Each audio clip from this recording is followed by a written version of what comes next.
Hello, this is Ross Bliley from the podcast Pigskin Tales. This podcast is sponsored by Sterling Soap Company. With products sold throughout 41 locations around the globe, Sterling Soap Company has a unique assortment of products to choose from for your loved one for the holidays. Handmade artisan soaps created by Roderick and Amanda Lovin since 2012, these products are affordable and provide great value. Act now and save on your shipping costs. If you purchase $75 or more, your shipping cost is free in the United States. Shop now online at sterlingsoap.com.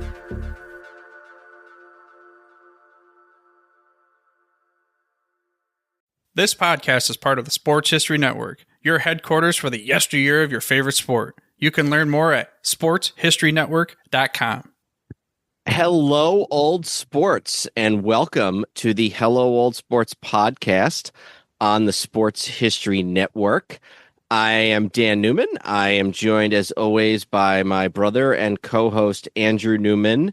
We are getting ready to travel back a half century, 50 years ago to 1975. We did the first episode in this series a couple weeks back, focusing mainly on baseball and boxing and a couple other things. And then tonight it's little hockey, little football, little basketball, pretty much those three. But before we get to all that, Andrew, how are you doing tonight? I'm good, Dan. I'm excited to go back 50 years in sports, because then we will be 50 years from the current moment in sports, and none of that's any good. So we could go back to 1875, and I'd be fine with that as well. But I'm excited to get into it tonight. You were really glad that the Boston Red Stockings got the that third straight title in the National Association? Sure. Yeah, actually, I think it was probably 4 in a row, but whatever, 1875. So, yeah, I mean, that's that close to the Civil War. I'm fine with Boston doing okay in pro sports. I'll live with that. Hey, I rarely do I get to make a reference to the 1875 baseball season in a conversation and have it even be tangentially relevant. Well, and I know that we do this on video, but none of the video gets released. You should have seen how proud he was of himself when I said 1875, because he's like, "Oh, I'm going to say who won in 1875, and I'll be the bee's knees." And then he did it. So, well, we're doing a sports history podcast. It's not like I just pulled that out of nowhere. Anybody who's listening to this should be well aware that you and I know who won the championship in 1875. I thought you were going to say anybody who's listening to this should know that. I was like, let's not narrow our audience that far. Yeah, exactly. It's like one of those people who thinks if you like a band, you have to your favorite album has to be the one they put out on a cassette in 1986 or something like that. Yeah, and wow, it was a blowout that year. The Red Stockings won over Hartford. Your boys, the Hartford Dark Blues, were second place and 18 and a half out in 1875. Yes, that was. You can still sort of feel the weight of that when you go to Hartford. Who were the good players on that team? Will belong at some point here. Oh, Candy Cummings was on the team, the inventor of the curveball. In the second John Adams episode, when they're now, I'm going back 100 years before that, but he's explaining something to them while they're arguing about whether to vote for independence or not, and he says something about ancient Greece. And one of the guys is like, "Mr. Adams would take us back to time itself." Well, that's what we do here on Hello Old Sports. So let's go back 50 years or forward 100 years, depending on your perspective on the conversation. And I thought we had a really good episode with this stuff last time. It was mostly, really, in a lot of ways, it was kind of the story of the 75 World Series and the thrill in Manila with, with a bunch of other things sort of, kind of filling in around. Yeah, I think that's right. It was there was two major events in the two subjects we talked about, but they were, about as major as you can get in Game 6 of the 1975 World Series, particularly Game 6, and then the thrill in Manila. So why don't we go ahead and get started here? We got football, we got basketball, we got hockey, and there's we'll do mostly pro, but then there's obviously going to be a college aspect to all three. And maybe I'll let you go ahead and call it, Andrew. Where do we want to start? I'll go by just the list I have here and the chronology I did them in, and let's start with the NBA. Cool. So this was the only world championship for the Warriors franchise in Golden State, in the Bay Area. They'd won a couple very early on in Philly, and then obviously they've won a bunch. Since then they've won 4 in the Curry years, I want to say. Yep. Yeah, because they beat Cleveland 3 times, and then they won the one a couple years ago against the Celtics. But this was really the only championship in for the Warriors in Oakland for a very, very long time, and it sort of capped off or was part of, I guess, it didn't necessarily cap off, it was part of a really exciting time period in the Bay Area because the Raiders would win in 76, the A's had won 3 in a row earlier.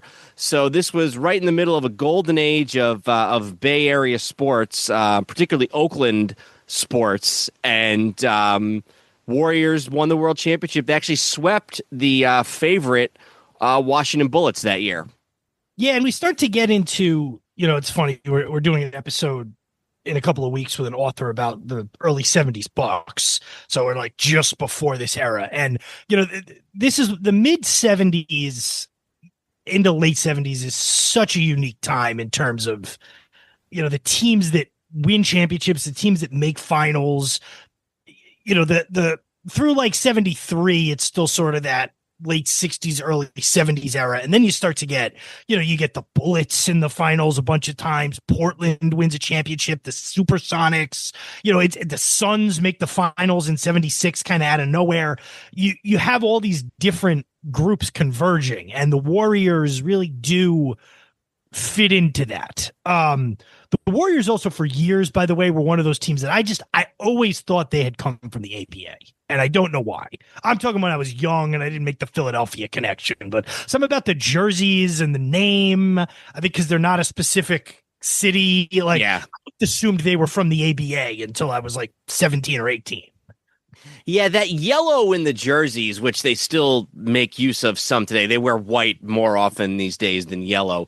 But that yellow in the jerseys has a very 70s ABA feel to it. Because there's really, I'm trying to think the Lakers wore gold, but with the Lakers, it was like a gold. This is sort of a genuine yellow, and no other team in the NBA, especially in those days, had that kind of yellow as part of their color scheme. So, yeah, it does kind of feel like more of an ABA type of thing.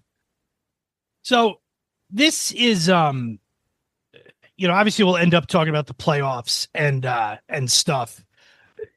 Going into that, and we're talking about the 75-76 season. So, there's a few stories that sort of developed in that off season. Sorry, go ahead.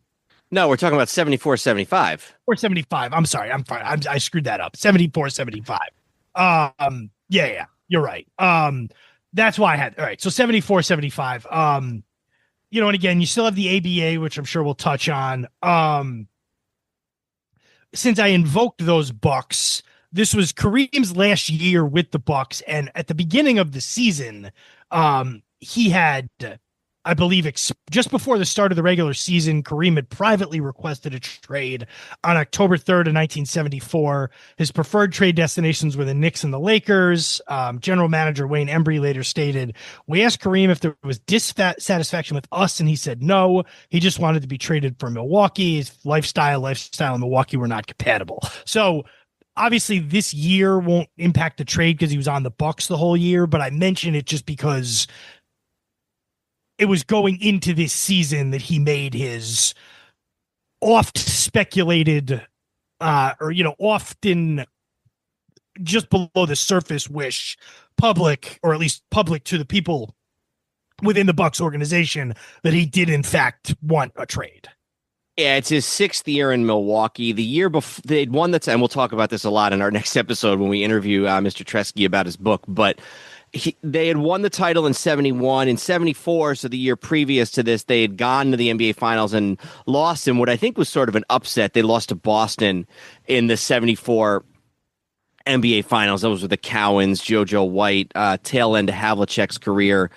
Celtics. Oscar Robertson retires at the end of the year, and I think I read somewhere years ago that by this point Kareem was actually living in Chicago.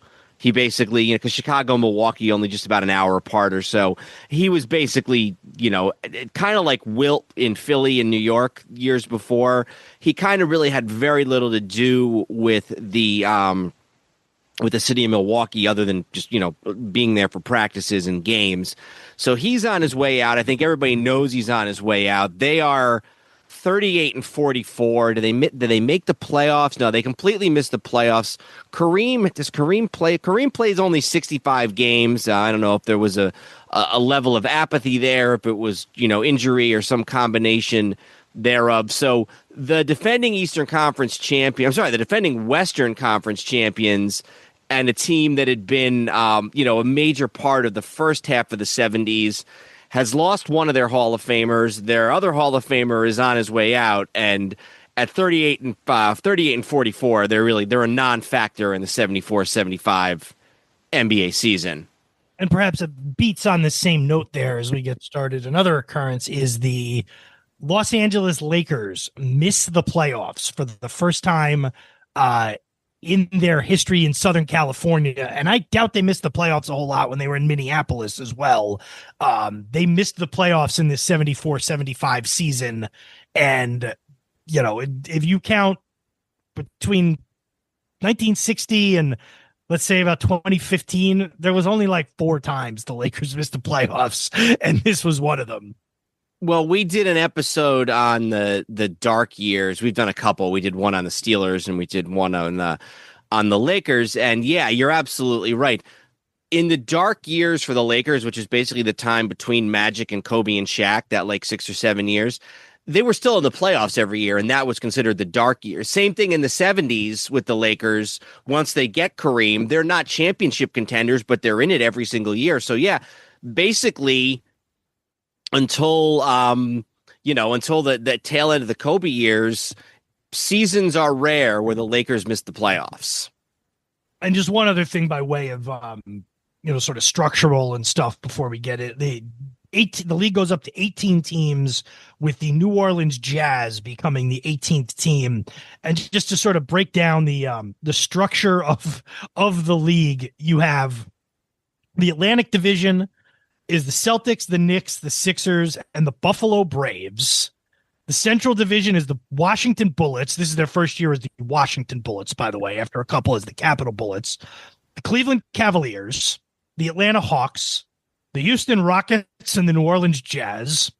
And then the Midwest Division in the Western Conference is the Milwaukee Bucks, the Detroit Pistons, the Chicago Bulls, and the Kansas City Omaha Kings. And then the Pacific Division, Golden State, Seattle, Portland, Phoenix, Lakers. No real arguments there. It's really those middle two divisions that are weird to see. Houston in the East, Detroit in the West. Yeah, and the Jazz in the West, too, or the Jazz in the East, rather. And, you know, even now, the New Orleans team in the East, or in the NBA, is a Western team. It really, though, if you think about it, it's more just jarring because the way it is now. Chicago, Detroit, and Milwaukee don't have much more of a claim to the East than New Orleans and Houston do. Chicago's in the West in hockey, and Detroit was in the West in hockey for years, but their complaint was, we're the only team in the Western Conference that's in the Eastern time zone. So, but they were. Well, but I mean, when you factor in, if you look at a map, Houston is a lot further to the west than Detroit is. Yeah, no, that's fair. But I guess then if you think about it, like, you know, think about the NFL, where the Cowboys are in the Eastern Conference now, and the division they're in because of history. We get that. But I mean, think of the 60s, think of the Ice Bowl. The Cowboys were the Eastern Division champions, and the Packers were the Western Division champions. You probably could have just as easily made an argument that it should have been flipped. So this time, this general sort of mid to 50s, 60s, 70s time period in sports, there's a lot of this. Yeah.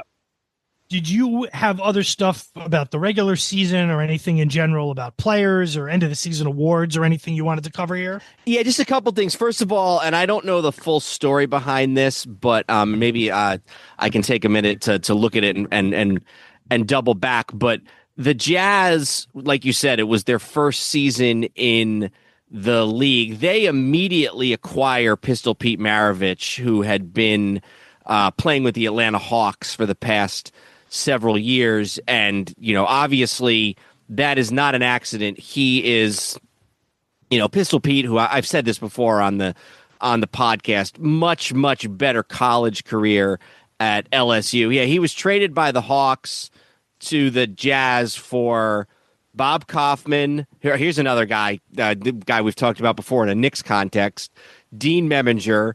First-round draft pick in 74, first-round draft pick in 75, second-round draft pick in 75, second-round draft pick in 76, and a third-round draft pick in 80. And a couple of decent guys actually ended up getting picked with these picks. David Thompson, who's a future almost scoring champion in 75, and then the following year, Alex English, who is a member of the Hall of Fame. And I actually think Thompson's in the Hall of Fame too, now that I think. Yeah, Thompson's in the Hall of Fame too. So the Hawks rather end up with two future Hall of Famers as part of these trades. And I don't know if there was pressure from the league or if the Jazz were just so motivated to bring in Pistol Pete, but that's what really sort of defines the early years of the New Orleans Jazz, is that in an effort to bring some people in, an ultimately unsuccessful effort because they moved to Utah about a decade or so later, they bring in probably the most beloved basketball player in Louisiana history in Pistol Pete. Mm-hmm. What else did you have? Because I figured we should cover the draft a little as well. Yeah, so McAdoo, Bob McAdoo is the MVP this year. The only time there is ever an MVP from the Buffalo Braves franchise, and I actually think because the Braves became the LA Clippers, mm-hmm. and who had they been before they were? I don't know if they were anybody before they were the Buffalo Braves. They weren't. You're right about that. You're absolutely right about that. And, obviously the Clippers have had some guys, Kawhi, Chris Paul, Blake Griffin. But, that's the only MVP in Clippers franchise history. It's they're actually coached by Dr. Jack Ramsey, who only 2 years later coaches the Portland Trailblazers to the NBA title. They lose in the first round in 7 games, actually, to the eventual Eastern Division champions, the Washington Bullets. But yeah, McAdoo, probably his best year as a pro.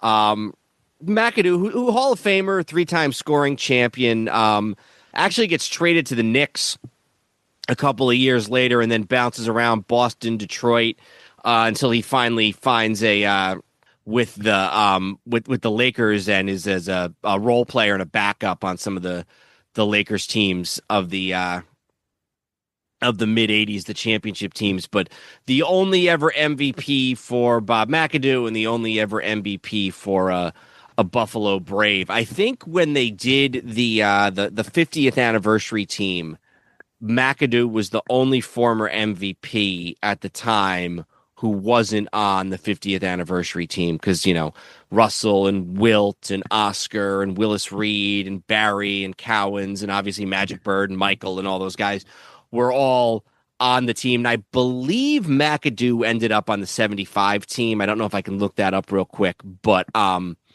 yeah, he was on the 75th anniversary team, but kind of maybe a little underrated in his time, but he is the MVP of a very sort of unique 74-75 season.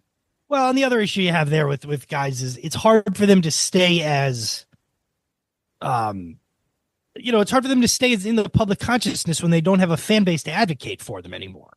And I know he had some good years with the Lakers, but it's the Lakers. Think about how many you have to be a very specific age to have, and also, maybe have been like the third child in a family to have been like Bob McAdoo was my favorite Laker growing up. You know what I mean? Yeah, and those teams he was on, he was the 4th or 5th guy on those teams. Magic, Kareem, Worthy later, Jamal Wilkes, even Cooper. That's why I say be like the third child. His best years were in Buffalo. That franchise is long gone. There's not even an NBA team there anymore for them to, sort of adopt the previous franchises. They say that a lot with Oscar Robertson. I was just about to mention that. He's the biggest example. Now, there's so much more with Oscar Robertson with that city and with, there's so much going on there. But the big thing is he played almost his entire career for the Cincinnati Royals, who have been gone for 60 years, and there's no NBA team in Cincinnati. So, I mean, his jersey is probably hanging in Sacramento, but like, what? He didn't play in Sacramento. Yeah, and just to sort of bring the conversation full circle, he's helped by his Bucks career because he's considered an alumni of them. I remember when the Bucks were in the finals a couple of years, both he and Kareem were sitting courtside.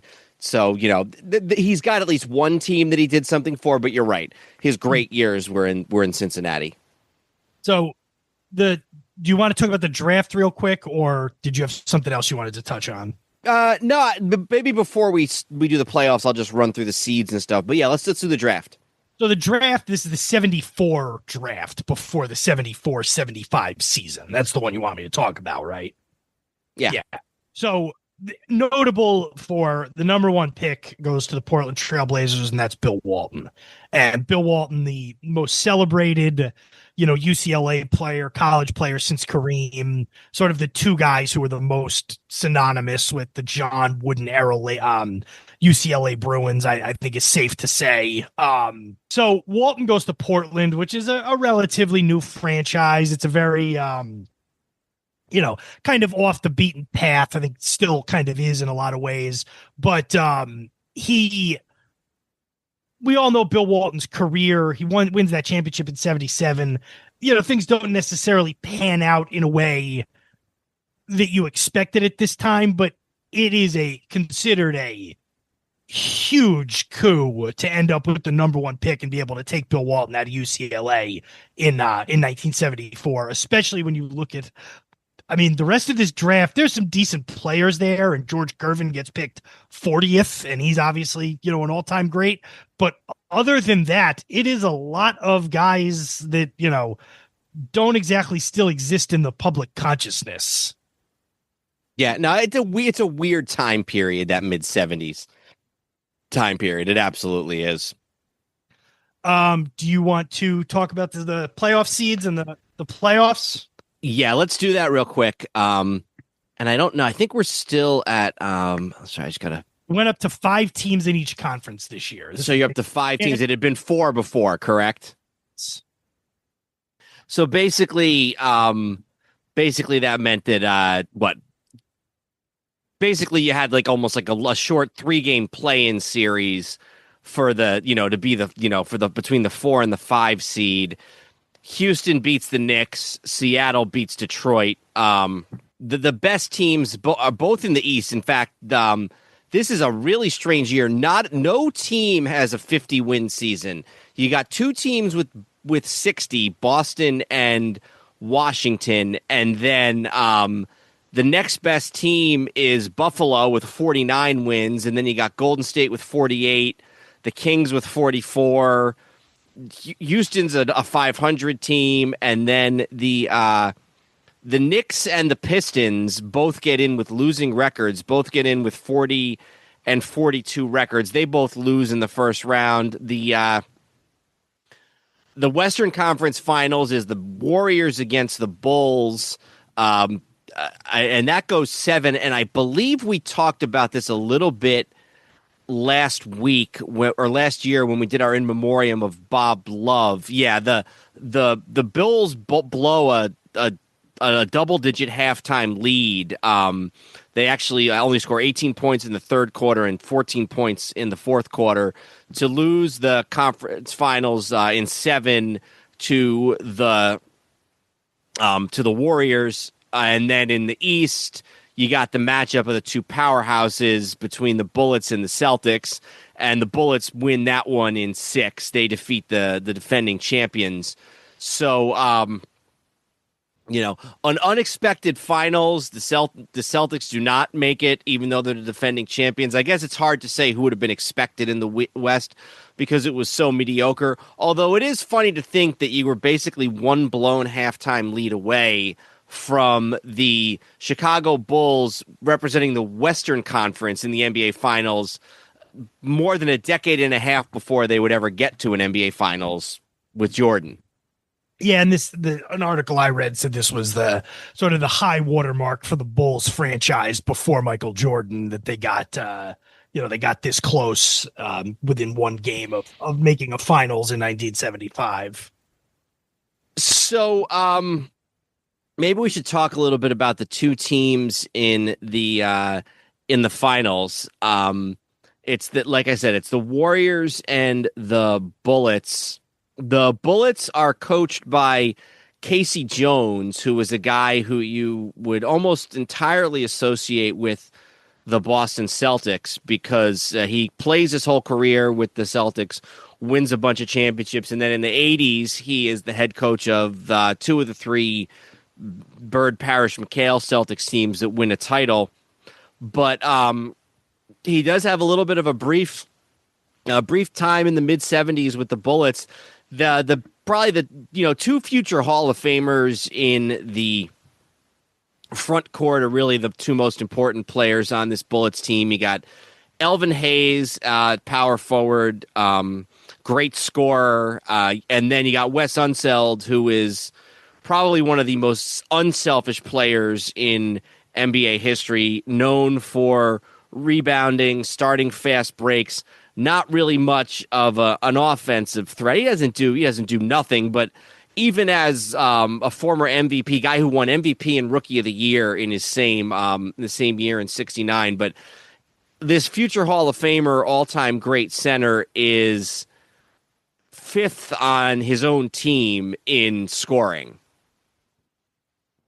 And then one thing I thought was interesting to note, the series, despite, the Warriors, having a couple of years earlier relocated to Oakland, changed their name to the Golden State Warriors, the home games in this series for the Warriors were played at the legendary Cow Palace in San Francisco, where it's technically right on the border of Daly City in San Francisco. I know it's a famous wrestling building, but that's where they played because the Oakland Coliseum Arena was in use during that time frame, scheduling conflicts. The Ice Follies. Yes, that was the scheduling conflict. In addition, an odd scheduling format had to be used because Golden State could not secure even the Cow Palace for Memorial Day weekend. The series went, I believe it went 1-2-2-2. Hang on, that's like 9 games. 1-2-4. No, 1-2-2-1-1. So the Bullets had the option. They had home court advantage, obviously, because they were 12 games better. They could have either gone 1-2-2-1-1 or 1-3-3. So World War II scheduling right there. Say that again. Some World War II scheduling right there. Yeah, exactly. So they opted for the 1-2-2-1-1, meaning that they would get game 1, games 4 and 5, and then game 7 if it went there. Now I assume the 1-3-3. Let me just look at this here. They could have opened on the road and then had games 2, 3, 4 and home. So it wouldn't have been 1-3-3. I don't know what it would have been under that scenario. My guess is it would have been back in California for 5 and 6, and then back to Washington for 7 if they wanted to. But that would have been, very interesting to have game. I don't think you've ever had that in any series other than you said, like maybe like World War II baseball, where a team plays 2, 3, and 4 at home, because theoretically, if they sweep, the other team only has one home game, and the other one has 3. Should also be pointed out that both head coaches are black. It's the first time in NBA Finals history it's happened. I was going to get to that in a second. I was going to talk about this Warriors team. It's Rick Barry's team. More than anything, Barry, who had come to the Warriors in the 60s, mid 60s, had actually played in an NBA Finals with them in 67 when they lost to Wilt and the 76ers. And then he never plays with Wilt because after, Wilt had been gone. Wilt had been the Warriors previously.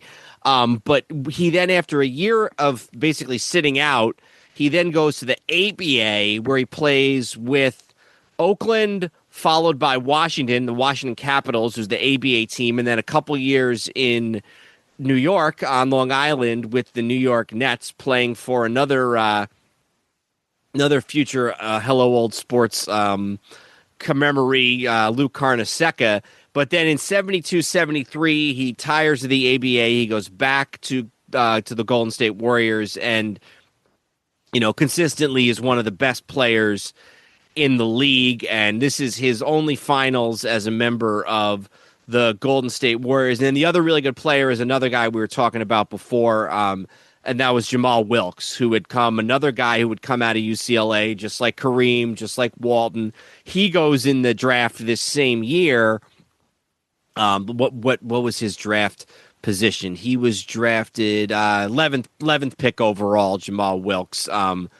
I think he might have still even been known as Keith Wilkes at this point before he changed his name to Jamal. But those are the best two players, two future Hall of Fame forwards, Rick Barry and Jamal Wilkes, for the Warriors, and they managed to do enough. They squeak by Chicago in the conference finals, and they go to Washington to play the Bullets for the NBA Finals, a series that begins on May the 18th, Andrew's birthday of 1975. Negative 11th birthday. And real quick, did you see the thing about the footage for this series and what it marks? This is the first finals where every game survives on the broadcast survives, right? Yep. And everyone since then, it says, except for 78 survives. 78's missing like 3 games, but yeah.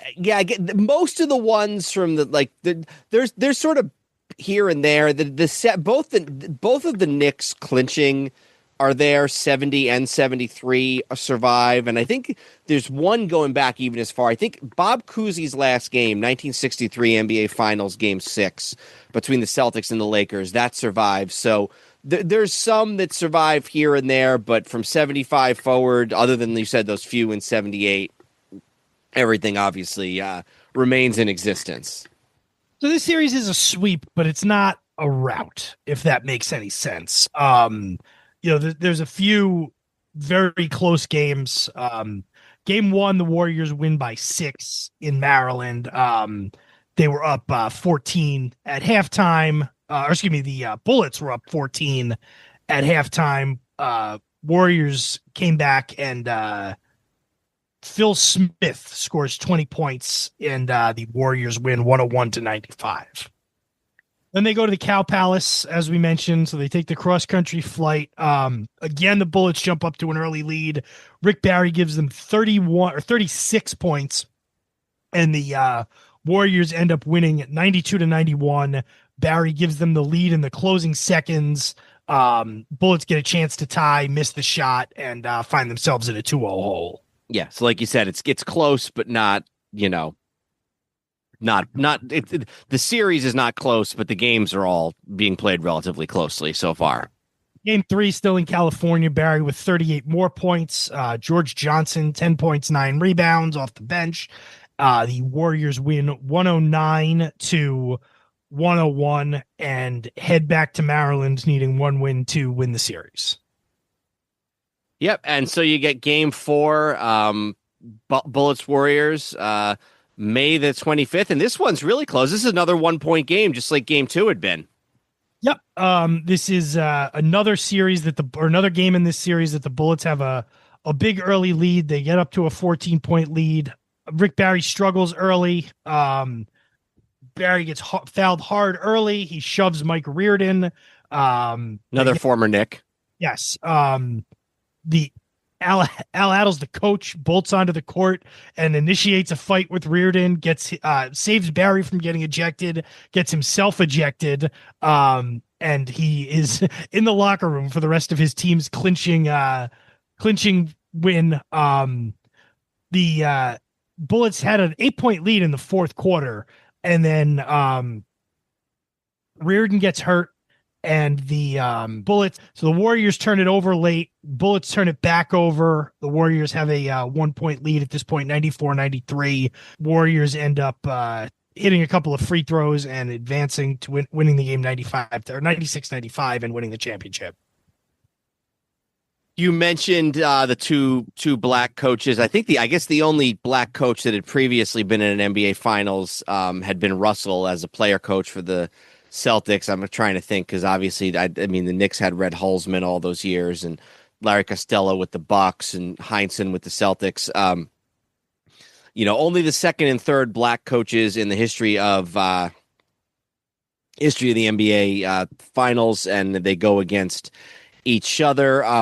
This one's kind of like this. Definitely, even as 1970s NBA finals go, it's a little bit. I mean, obviously it's a sweep, but it's a little bit of a dud. I mean, it's the following year, Celtics Suns. You got that epic 3 overtime game in Boston Garden. Following year after that, the Blazers come down from 2-0 to beat the Philadelphia 76ers. So there's definitely not as much drama, and there's just not a lot there with this NBA Finals. No, and I think that's it's a sweep. It's two teams without much history in terms of at that point. You know what I mean in terms of being a championship contender. It's it's not big markets comparatively. I think you're right.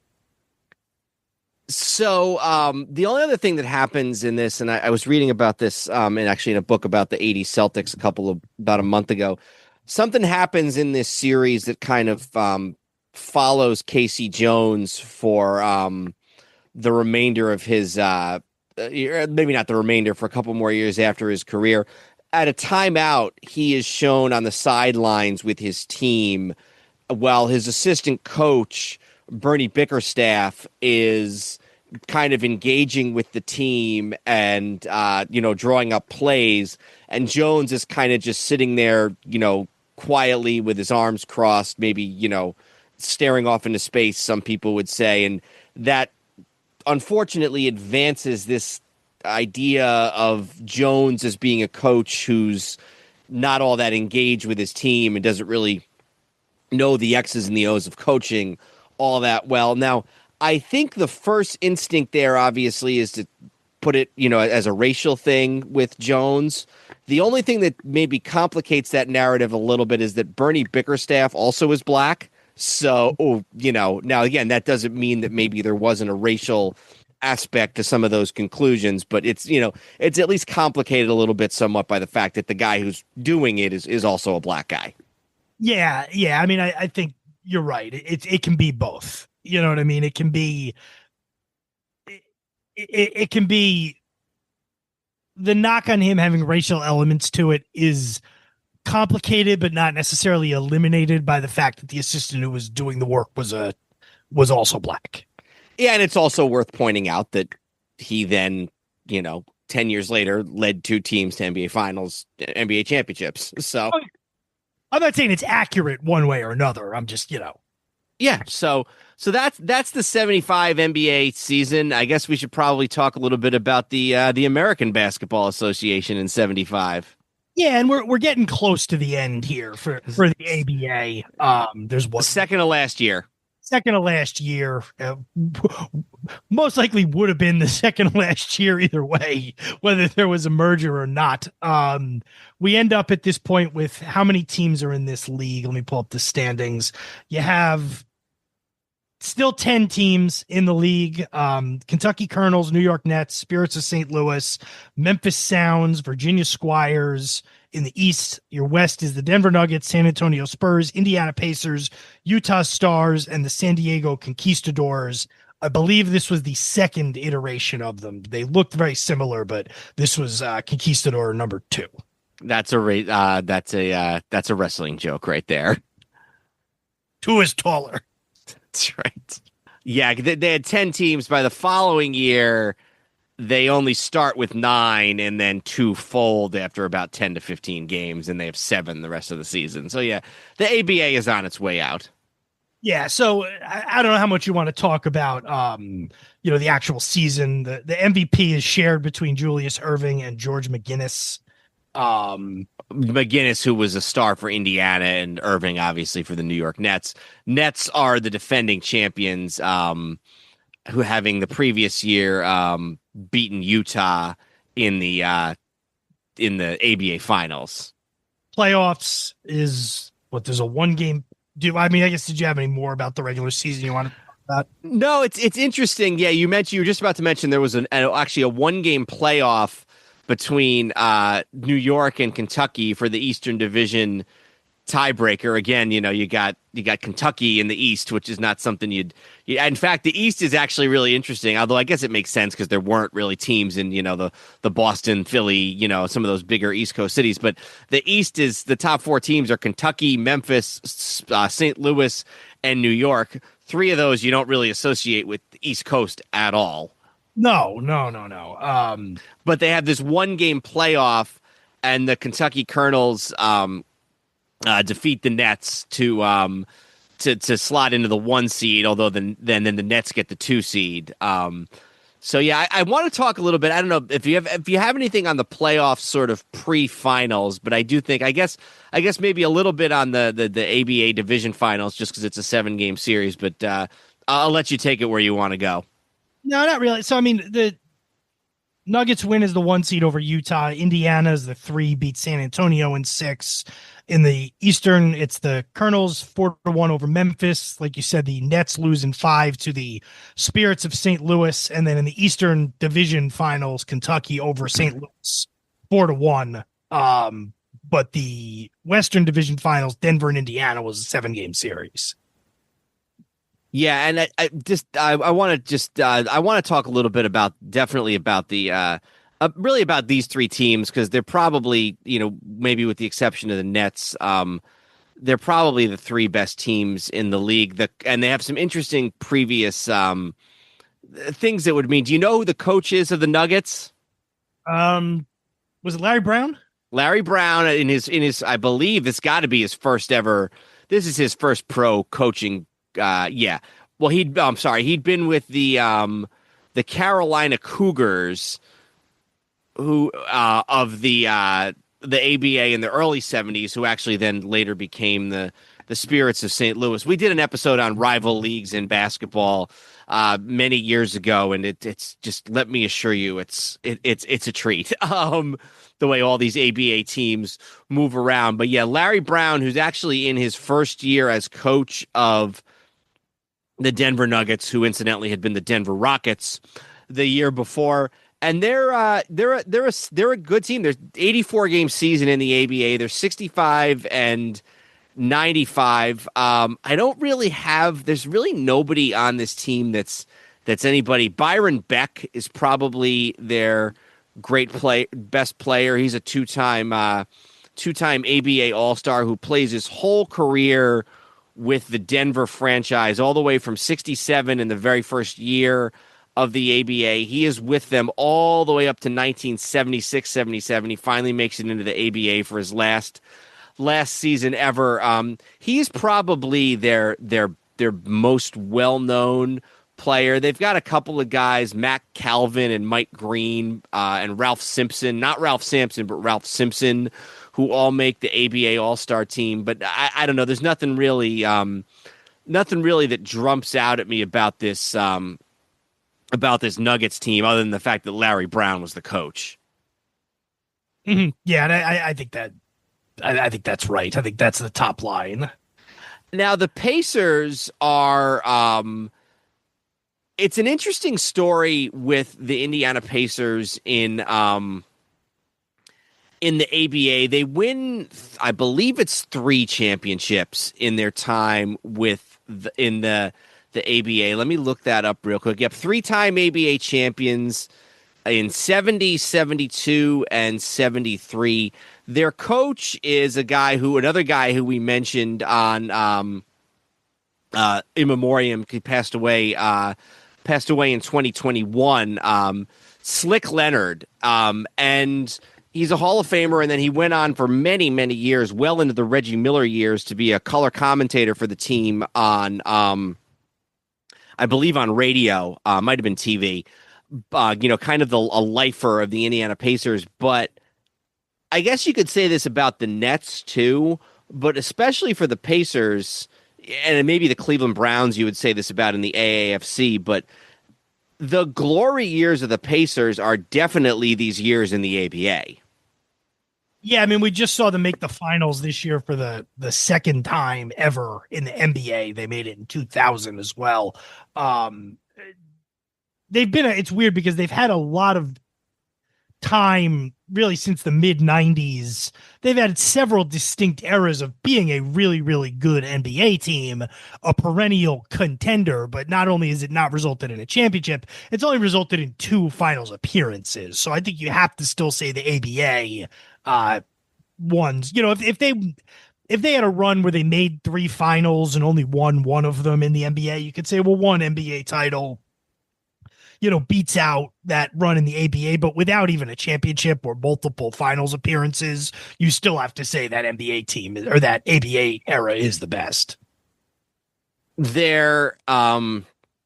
And again, it seems like for whatever reason, there's a lot of people here a lot of these basketball figures that we've talked about on In Memoriam in the past. And I'm going to talk about another one here now. They're led by the Pacers by their MVP, by the league MVP, George McGinnis, who's actually in his very last year with the Pacers in the ABA. He jumps the following year to go to Philadelphia, but he's the ABA MVP in this season, leads the league, wins the scoring title with 29.8 points per game. George McGinnis does, and that this Pacer team that outlasts Denver in the Western Division Finals already has 3 championships under their belt, having been coached by Slick Leonard, and they go and face a Denver Nugget team, a Kentucky Colonels team, which had never won a championship before.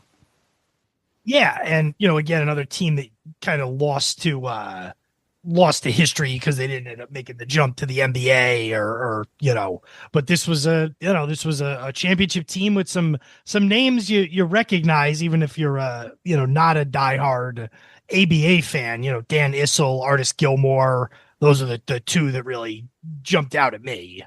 Yeah, those are the 2 big ones. Louis Dampier was another Hall of Famer. They got 3 Hall of Famers in the point guard Dampier, who plays tons of years. He's another guy who's been with the ABA, basically is with the ABA for the entirety of the league's 10 years in existence, all with the Kentucky Colonels, member of the all-time ABA team. And then Dan Issel, who goes on to start for the NBA with the Nuggets for well into the 80s. But you got 3 guys in Dampier, Issel, and Gilmore who are a part of the ABA, and Gilmore, who'd been an MVP with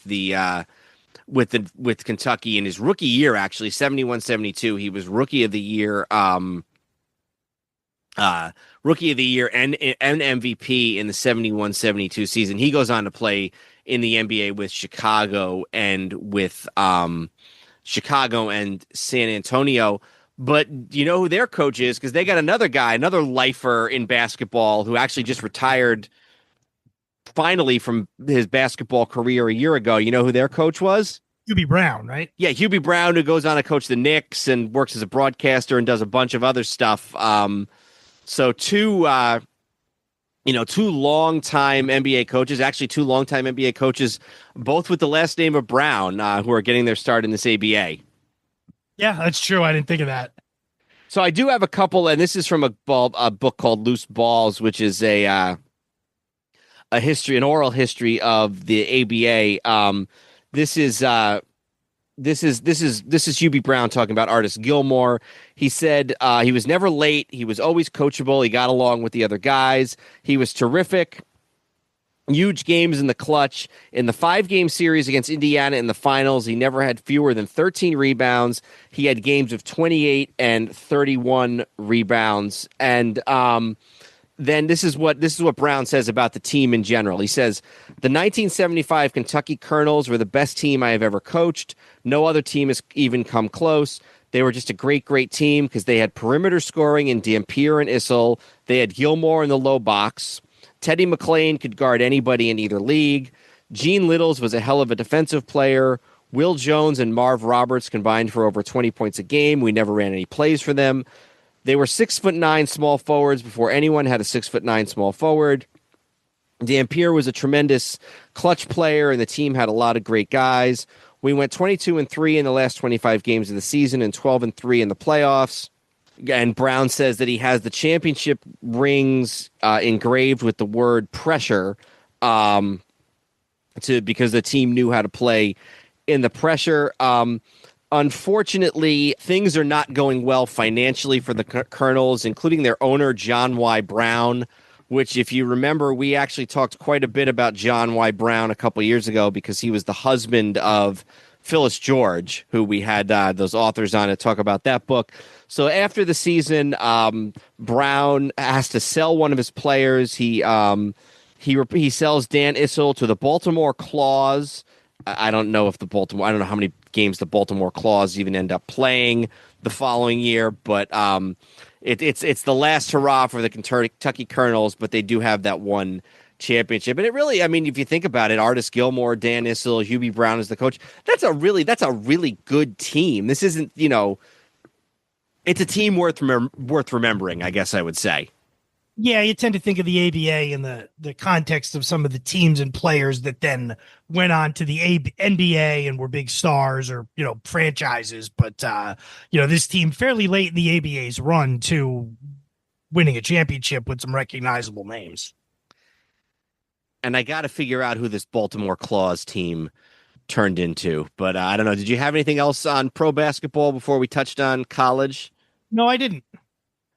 Oh, here we go. The Baltimore Claws were an ABA team which was supposed to appear in the 75-76 season. However, the team played only 3 exhibition games, all losses, before being basically told and then kicked out of the league for financial reasons. Where does Gilmore end up? He ends up back with – oh, no, I'm sorry. It's not Gilmore I want to look at. It's Issel that I want to look at. And Issel ends up with Denver – and then ends up going to the NBA with Denver for the next 10 years. So I knew he was with Denver for a long time in the NBA. 1 year in the ABA and then on to the NBA.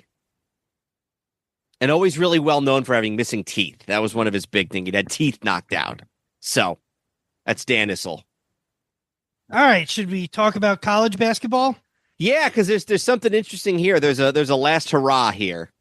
Yeah, I think that's the thing we should talk about most in this season is this the end of this year was John Wooden announced his retirement at the end of the year. Obviously after many championships and many years in Westwood. He announced, I think right before the national championship game. They just won the national semifinals against Louisville 75-74, and he directly after the win would attend. Oh, that was after the championship game. He announced that basically 2 nights later was going to be his last game either way. Yeah, Wooden, who had won the titles with Kareem, the titles with Walton. We even talked about Jamal Wilkes, who was not there anymore. This, by comparison, is a relatively weaker team. Well, they'd won 7 straight before the year before that. Okay, it was his 10th title. 10th championship in 12 seasons. Yeah, they had dominated. Now, part of the reason they dominated was because, at least for some of his career, the NCAA tournament was literally in regions, and they were like really the only good team out west. Yeah, people tend to lose sight of that. The regions weren't just where they played. The regions were based on where you were from. So if you were in the Western region or, the West region, you were playing other teams from the West, which I don't think included Texas even. So it was generally, other teams in the Pacific and the Four Corners states and all that, and not exactly a basketball hotbed, especially back then. Yeah, like you said. Oh, this is also. Do you know what this is the last year of in the NCAA tournament? A certain number of teams. It's the last year they do that consolation game. Oh, is it? Yeah, although I actually don't know if that's true. I read that, but I feel like they did that into the 80s. I feel like they also did Have they expanded for this year, or was it the same size that it has been previous years? Let me look that up. That sounds familiar. Give me 1 second here. Oh yeah, it expanded to 32 teams. Previous 6 editions had 25 teams, had varied between 22 and 25, going as far back as 1953. First time until 2020. No, blah blah blah. Last tournament in which says the last tournament in which third place games were contested in each regional. The national Okay. third place game continued through 1981. It also, this most significantly, was the first NCAA tournament to allow more than one team per conference. Previously, only one team from each conference was allowed. This change was in response to a number of factors. The big thing that this did, though, is that really threw a wrench into all of the northeastern schools that had been independents. And 6 or 7 years later, you have the Big East forming, because there was a certain benefit to being an independent, which a lot of the East Coast, specifically the Northeast schools, were back then, which was if you're in a conference, you're going to cannibalize each other. But suddenly that wasn't as much of a factor. And suddenly being in a conference changed the math behind being in a conference changed. Yeah, and that is one of the greatest all-time 30 for 30s, by the way, is that Requiem for the Big East. Have you seen that one? Yeah, it's a very interesting time, because it's at a time when it looked like the Big East was basically going to die. Yeah. They managed to save it, and then, some of those, like UConn, came back, and, it was never what it was in the 80s, but they, were still able to salvage it as a fairly major conference, and they were helped also by the fact that after that, Villanova started winning national championships. Yeah, that's a good point. That's a really good point. So the favorite going into the 74 75 is Bobby Knight's Indiana Hoosiers team, who were the champions of the Big Ten. Knight had come to the team in 71, and they had in 73 or 77 to 72, 73 season, they had made it to the Final Four, but they're widely considered going into the 74-75 season. They are widely considered the favorite to win the championship. This is guys like Kent Benson and Quinn Buckner, Bobby Knight's first really good Indiana team, and in fact, they would win the national championship the following year. But this year they lose it looks like they lose in the Western Conference, or the Western bracket finals, to Kentucky, if I'm seeing this correct. And which team are we looking at? Indiana? Yeah, I believe it looks to me like they lose to Kentucky in the regional final. Yep, they lose 92-90 to Kentucky in the Elite Eight, as it would be, known as now. They lose to the Kentucky team that we'll talk about a little more in the future. That ends up going all the way to the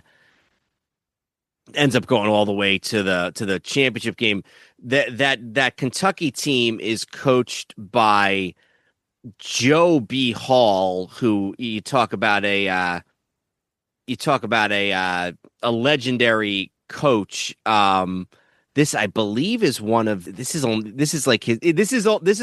Joe B. Hall's third season as the Kentucky coach.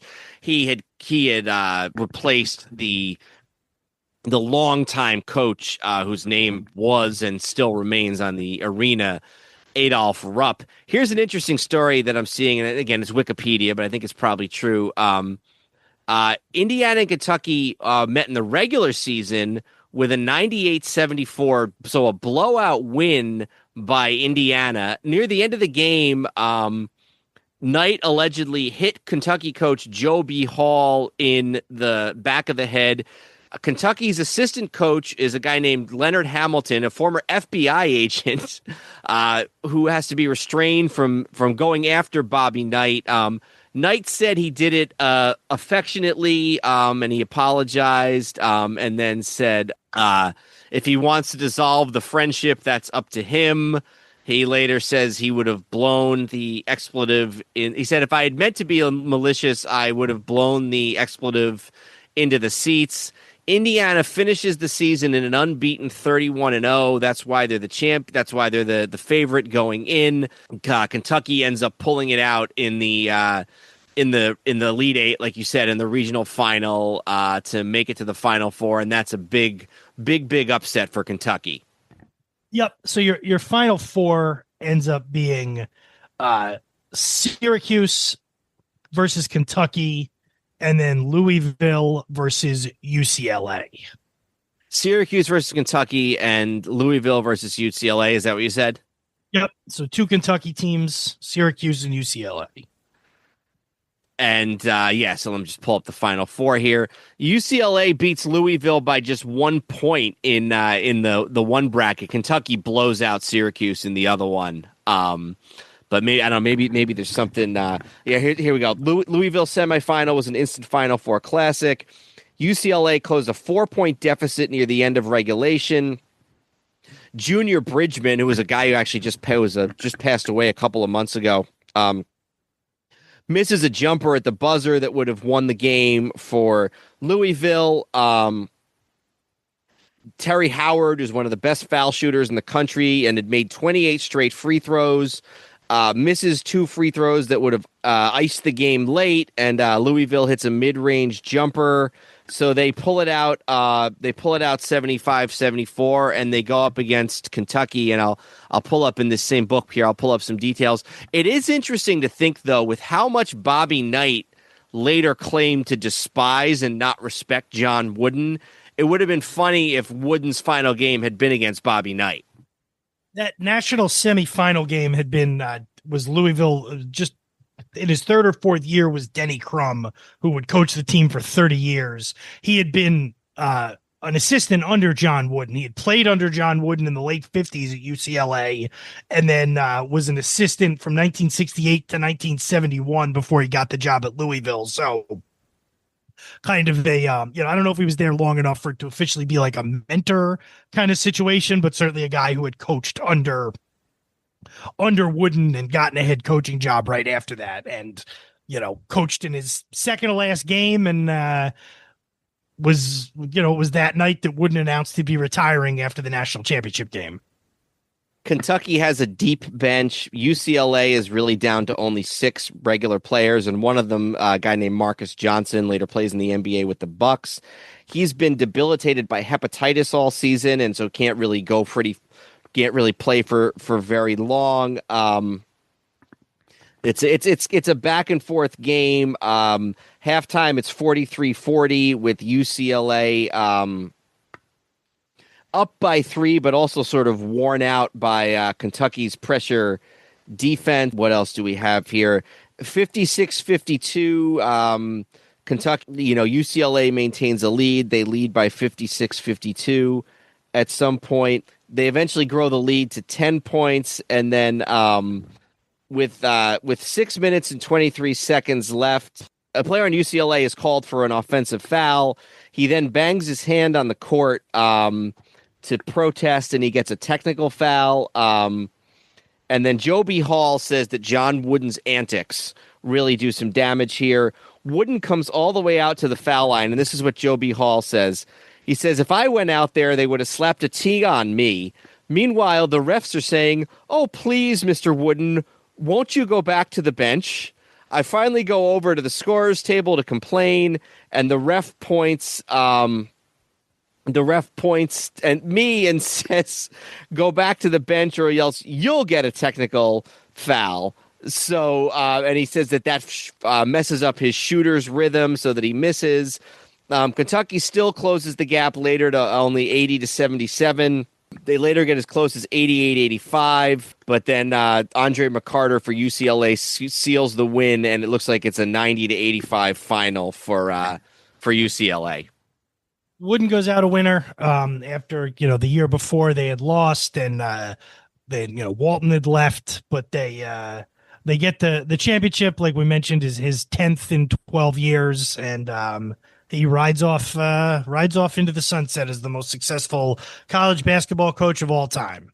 Yeah, and I want to learn more about Wooden because I always knew him or thought of him as like this great sort of revered, respected guy. But, it sounds like a lot of his fellow coaches maybe didn't love him as much as you might think. Yeah, well, I mean, some of that's probably how much he won, but yeah, you're right. It doesn't seem as unanimous among his contemporaries. And there were issues with the program not being as clean as people thought. And what was the guy's name? He was this big booster who came out years later, was basically plying all the players with cars and homes and not homes maybe, but like, what the heck was that guy's name? Give me a second. I'll pull that up. But I guess maybe we should move on to hockey. Yeah. Let's move on to hockey. The 74 Sam Gilbert was the guy's name. I'm sorry. Go ahead. The 74-75 season in the NHL. The NHL is undergoing about a 10-year period here where the size of the league triples. So obviously for years you had just the 6 teams, and then in I believe 1967 is when it doubled from 6 teams to 12, and that's when teams like the Penguins and the Blues and the Flyers came into the league in 67.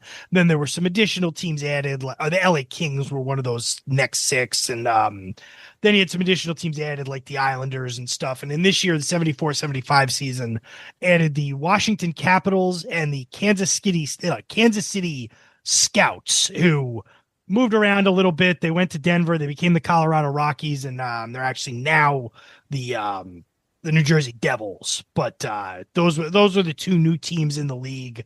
They restructure again for another time that they would last for about 20 years with the Prince of Wales Conference and the Clarence Campbell Conference. The most interesting thing to me, sort of overall, in the non on the ice thing, and I was aware of how close this came to happening in the late 90s, early 2000s, but it was apparently even closer in the 70s. The California Golden Seals, who were one of those next 6 teams that came in, they played in the Bay Area and it never really took off.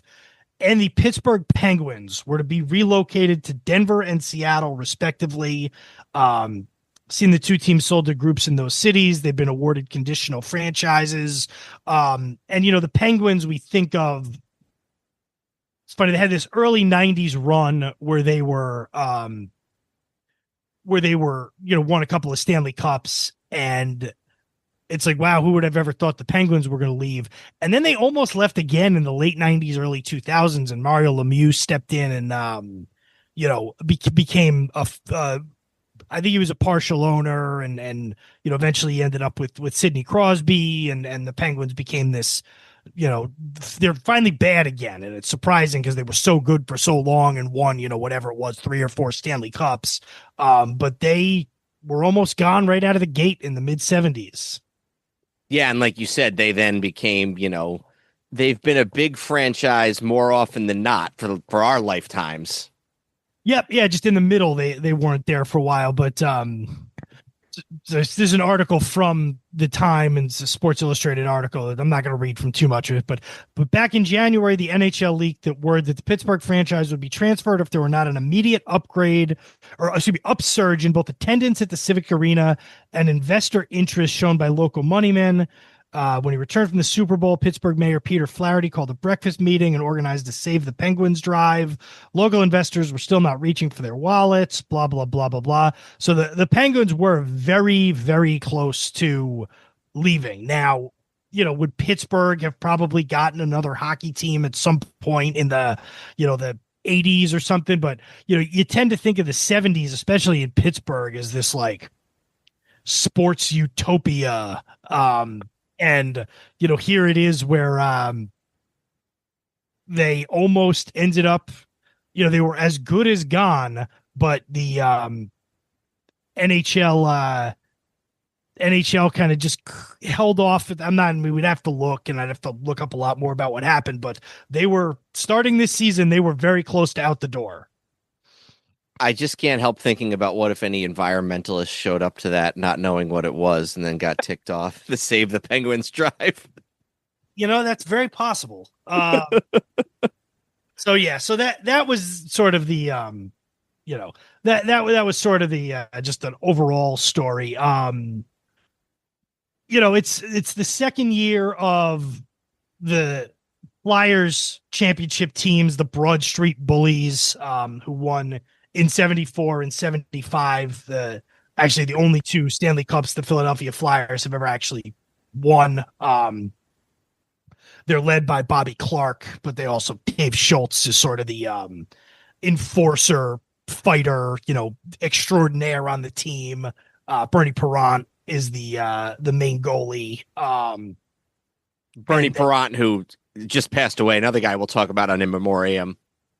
Yep. So he was, the Flyers had been the defending champions, and they came into the 74-75 season as the favorites again, and they overwhelmingly defended their title. And we could talk about some of the playoff standings and things, but they end up tied, or actually, three teams ended up with 113 points. Buffalo, Montreal, and Philadelphia all end up with 113 points. And we could talk about a couple of interesting things in the playoffs, but it is the Flyers' year once again in 74-75. Yeah, I just had a couple of things that I found here. They had been underdogs in 74 when they beat Boston, the Bobby Orr Bruins teams, to win their first Stanley Cup. By 75, they're the favorites, and they're favorites in their Stanley Cup against Buffalo. Dave Schultz, who you mentioned, sets a record for penalty minutes. Parent wins the Conn Smythe 2 years in a row as the best goalie in the National Hockey League. Bobby Clarke wins his second of three Hart trophies, which is the MVP of the league. Parent is fighting through knee trouble, but still manages to win the Conn Smythe and a championship. Their coach, who is Fred Shero, Shero, decides to stick around, even though he had been offered a job with the Minnesota Fighting Saints of the nascent WHL, the World Hockey League. One of their other players, another Hall of Famer, I believe, Bill Barber, said, we had all the elements to make it win, it takes to win, ruggedness, hard-nosed, hard-working. We could score, we could shut the other team down, and we had a great group of guys who blended together and wanted to win. And then the only other thing that I wanted to mention is that these Flyers teams of 74 and 75, they really kind of break a drought in Philadelphia sports. These are the early years of the Mike Schmidt Phillies, but I don't think they make it to the playoffs until I think 76 is the first time they make it to the playoffs with Schmidt. The Eagles haven't really been any good in quite a while. They were pretty much bad for all of the 60s. And then the Phillies had that 1 year in 64 where they blew the pennant, but they haven't been in a postseason. We talked about the Phillies. Who am I missing? And then the Sixers I guess in 67, the Sixers had been good. They'd been really, really good. But then, 72, 73, they were a 9-win team. So, yeah, I guess you got to look at the Wilt Sixers. But in the years, the mid-70s were a dark time to be a Philadelphia pro sports fan other than the Flyers. Let's put it that way. Yep, and they're playing at the Spectrum, which is a pretty new building at that point. I think early 60s or late 60s, early 70s was when the Spectrum opened. You want to just talk a little about the playoffs? Yeah, go for it. So a couple interesting things happen in the playoffs. Let me just give you the seeding on it really quick. So it's 8 teams make the playoffs overall. How the hell? This is very weird. I think there were they just did one to, was it 18 or I think it was 16. Oh, you know what? Is it 16? Yeah, I think I was reading that it's 16, but it's totally, there's no conferences. It's all just 1 to 16 seeding. Oh, you know why? Because they're 1, 2, 3, 4, 5. It was 12, but this is weird because since they reseed after every round, like it says here, 1 through 8 in the first round, and then it's 1 through 8 in the second. Oh, I see what you mean. Okay, yeah. So it was 12. Mm-hmm. Top 3 teams in each division made the playoffs. But then all 12 teams were just seeded on 1 to 12 based on regular season points, regardless of. And I want to see, did anybody get screwed by that? Yes, they did, because the Maple Leafs with 78 points beat out the Atlanta Flames. Talk about another team that didn't last long with 83 points. So it did help one team get in that wouldn't have gotten otherwise. So two series that are really worth talking about. In the second round, you had the Penguins against the Islanders. And the Islanders, for all of the stuff about the '04 ALCS, and it's never happened in baseball, it's happened a few times in hockey. And in 1975, the Islanders were down 3-0 to Pittsburgh, and they came back and won. They had lost games 1, 2, and 3. They won game 4, 3-1 at the Nassau Coliseum. They went to Pittsburgh, won 4-2, came back home, won 4-1, and then they won game 7, 1-0 on the road in Pittsburgh to cap off a 3-0 deficit. And then for good measure in the semifinals, the equivalent of the conference finals, the Islanders came back from 3-0 again and forced a game 7 against the Flyers. They got beat 4-0, 5-4, 1-0 in the first 3 games. They won game 3, 4-3 in overtime. They won game 4, 4-3, game 5, 5-1, game 6, 2-1, and then the Flyers beat them badly in game 7, 4-1. But in back-to-back rounds, the Islanders came back from 3-1 to win the series, and then 3-0 to win the series, and then 3-0 to force a game 7 before they ultimately lost the series. Yeah, and I guess even more, even just to kind of add even more to that, in the very first round, the preliminary round, you had Rangers-Islanders, and the Islanders beat the Rangers 4-3 in overtime at MSG. So you got, in addition to the Islanders sort of maybe starting to come into their own, you've also got the beginnings of, there's no Devils yet, as we were saying. And so you really got the beginnings of this New York hockey rivalry between 2 and later 3 teams that kind of gets its start with this 75 series between the Rangers and the Islanders. It's also so that on the other side, it's the Bruins against the, not the Bruins. It's the Sabres who end up winning the Western Conference Finals over, or not the West, their conference. They beat Montreal in a 6-game series. So it's Philadelphia against Buffalo in the Stanley Cup Final. And it's the only time in about a 15-year period that either the Bruins or the Canadiens were not in the Stanley Cup Final. Yeah, and is this the first one with no original 6 teams in it? It's got to be.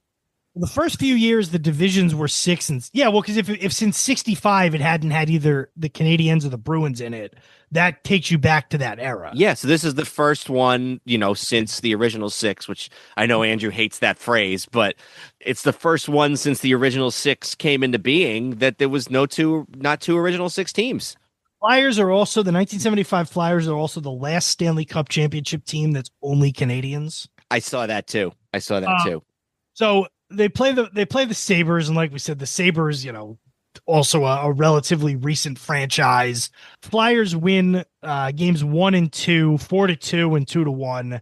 The Sabres get their next 2 games in Buffalo to tie the series back up. They win 5-4 and 4-2. And then game 5, they're back in Philadelphia. The Flyers win 5-0 to come within a game of their championships final. They're come within a game of their second straight Stanley Cup. A couple of interesting things in this series. I forgot the third game in Buffalo. Says due to unusual heat in Buffalo in May of 1975 and the lack of an air conditioning system in the auditorium, portions of the game were played in heavy fog. Oh, jeez. During stoppages of play, rink employees skated around the arena ice carrying bed sheets in an attempt to dispel the fog. Players, officials, and the puck were invisible to many spectators. The fog began to form just minutes after another odd incident, a bat in the arena, which flew above and around the players for the majority of the game until Sabres center Jim Lorentz killed it with his stick. Oh, my God. Many superstitious Buffalo fans considered this to be an evil omen. Although they did win that game. So, and then in game 6, the Flyers finish the Sabres off. They win their second straight Stanley Cup. They are kings of the hockey world, and it kind of looks like it's going to continue forever. And as of this broadcast, it is still the last championship for the Philadelphia Flyers. Yeah, no, absolutely. And, they made it in 80 because we talked about that in our 1980 in Philly episode where all four teams made it. But yeah, they haven't won since. And they made it a few other times. They made it in, I think, 97 and got swept by Detroit, I want to say. And then they made it in 2010 and they lost to the Blackhawks. So they've made it a few times since then, but no championships to show for it. So I think we want to close with the NFL. And let me just maybe we do a minute or less than a minute maybe on college hockey and then maybe, just a brief summary of college football. Michigan Tech beats Minnesota in the finals of the Frozen Four. It's the last of 3 titles for Michigan Tech, who, if you'd asked me, I thought was defunct. But I looked them up, and it looks like they're still around. They just they haven't been a championship team ever since. Yeah, I looked to see what the Frozen Four was to see if it was like a classic or not, and I didn't see anything indicating that it was. I don't have a whole lot to say about it other than that. Yeah, no, me neither. And then I like to always see who won the Bean Pot in each year. 1975, BU beat Harvard 7-2 in the Bean Pot finals to win their 18th Bean Pot. It looks like. Is that the? No, that's not what that means. I don't know exactly what that means, but anyway, the BU defeated Harvard to win the Bean Pot in 1975, and they had they won it the year before. They had not. In fact, Harvard had won it the year before. So so nothing overly exciting in the Bean Pot either. That it looks like that year. Maybe just touch on college football real quick. Yeah, and it's you look at college football from back then, and I know so many people have such fond memories of different guys and the play and stuff like that, and I don't doubt all of that, but like, just the system was so stupid when you it's like all the teams were chosen for their bowls by mid-November, so it's not even like conference championship games didn't count. It's like the season wasn't over yet. It's like bad enough that these bowls were like tied into like, whoever wins this conference is playing in this bowl, and whoever wins this conference is playing in this bowl. And, up until this year, I think the Pac-10 and the AC or the Big Ten wouldn't let their teams play in any game besides the Rose Bowl. So you just have all these Byzantine leftover rules from the 30s. And then they're picking teams before the season's even over. And it's like, no wonder every one of these championships is disputed. Yeah, I think pretty much the only good thing about it in those days was that you had all of the really good bowl games on New Year's Day, and you could just watch one day of the year. Yeah. The national champion was Oklahoma. Despite the fact that they lost to number 2 Kansas on November 8th, they beat Michigan number 5 in the Orange Bowl, even though at the time they were only ranked number 3. Kansas defeated Pitt Kansas was not good. I guess it couldn't be. But then how was Kansas number 2 when? Oh no, I'm sorry. They lost. Okay, so here's the thing. This is interesting. Oklahoma was the national champion, coached by Barry Switzer. They lost to an unranked Kansas team and still end up being named national champions. Yeah, it's all very difficult to follow. Oklahoma defeated number 5 Michigan in the Orange Bowl to claim the national title.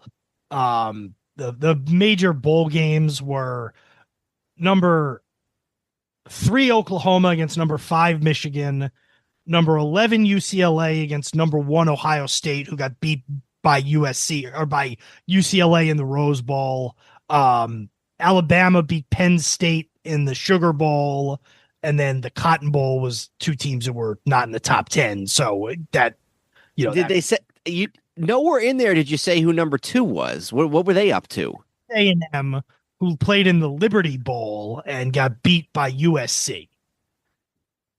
Yeah, so it's just I think in those days, especially to be a college football fan, you just had to kind of root for your team and want them to win their games. It really wasn't, there was no greater framework.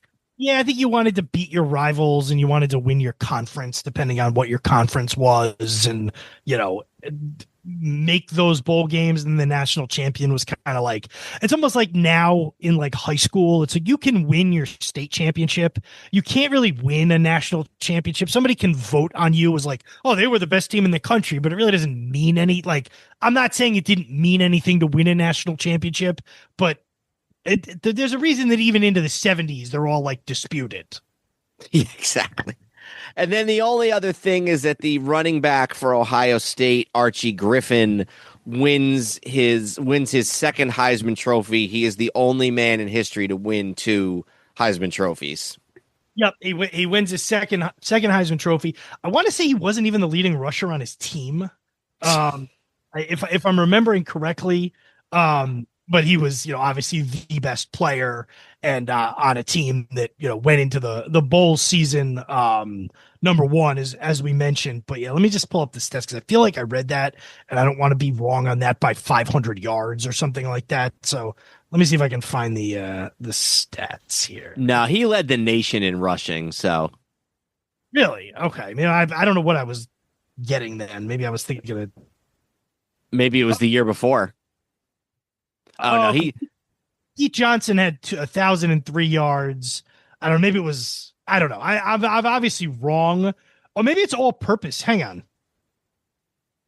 Rushing yards, receiving yards. Oh, that's total scrimmage. Hang on. Yeah, I don't know. All right, I'm sorry. I maybe touchdowns. Yeah. Pete Johnson had 24 touchdowns. Archie Griffin only had 4 rushing touchdowns. Okay, and 13 receiving. Gotcha. Okay, now I see. So yeah, back-to-back Heisman's, which will. Oh no, I'm wrong. Never mind. He didn't have 13 receiving touchdowns. He had 13 receptions. So yeah, you're right. You're absolutely right. Only 4 touchdowns, and somebody else had like 5 or 6 times as many. Yeah, which is kind of crazy. Like you would think just the law of like big runs and stuff like that would change that, but I guess not. Or would make that not that lopsided with a guy who won 2 straight Heisman trophies. The other thing that's just crazy about college, it's funny about football right now because, and I'm not a big college football fan, but these days you watch a college football game, by and large, it's very similar to an NFL game. It's not always, but as far as the offenses that are run and that type of thing. Whereas I feel like in those days, college football was very different than the NFL. I mean, the NFL wasn't what it is now as far as being so pass heavy, but college football was such a run heavy game in those days. 7 or 8 years ago, there was a game where Army played down in Oklahoma and took them to like overtime. I want to say they ended up losing in overtime, and Oklahoma was going to come to West Point, and it was like amazing that they had agreed that, and it was going to be a big deal, and then it was COVID, and it just never happened. But during that game, I remember seeing on Twitter people, because it was on national TV, so people were paying a lot of attention to it, and Oklahoma was like a top 5 or top 10 team, and somebody posted, like, to all you young Oklahoma fans, some like Oklahoma beat writer who was like, this offense Army is running, which is the triple option. He's like, imagine this being run with all Americans. And that was the Barry Switzer Oklahoma teams. Was like, that's the level, that was the offense that he was running. So you're right. Just totally different than what was going on in the NFL. And now it's like, you go to a high school game and they're in the shotgun on every play. And that blows my mind, but that's, you're right. You don't have that level, even at the highest levels of college football. Then they were running offenses entirely different than the pros.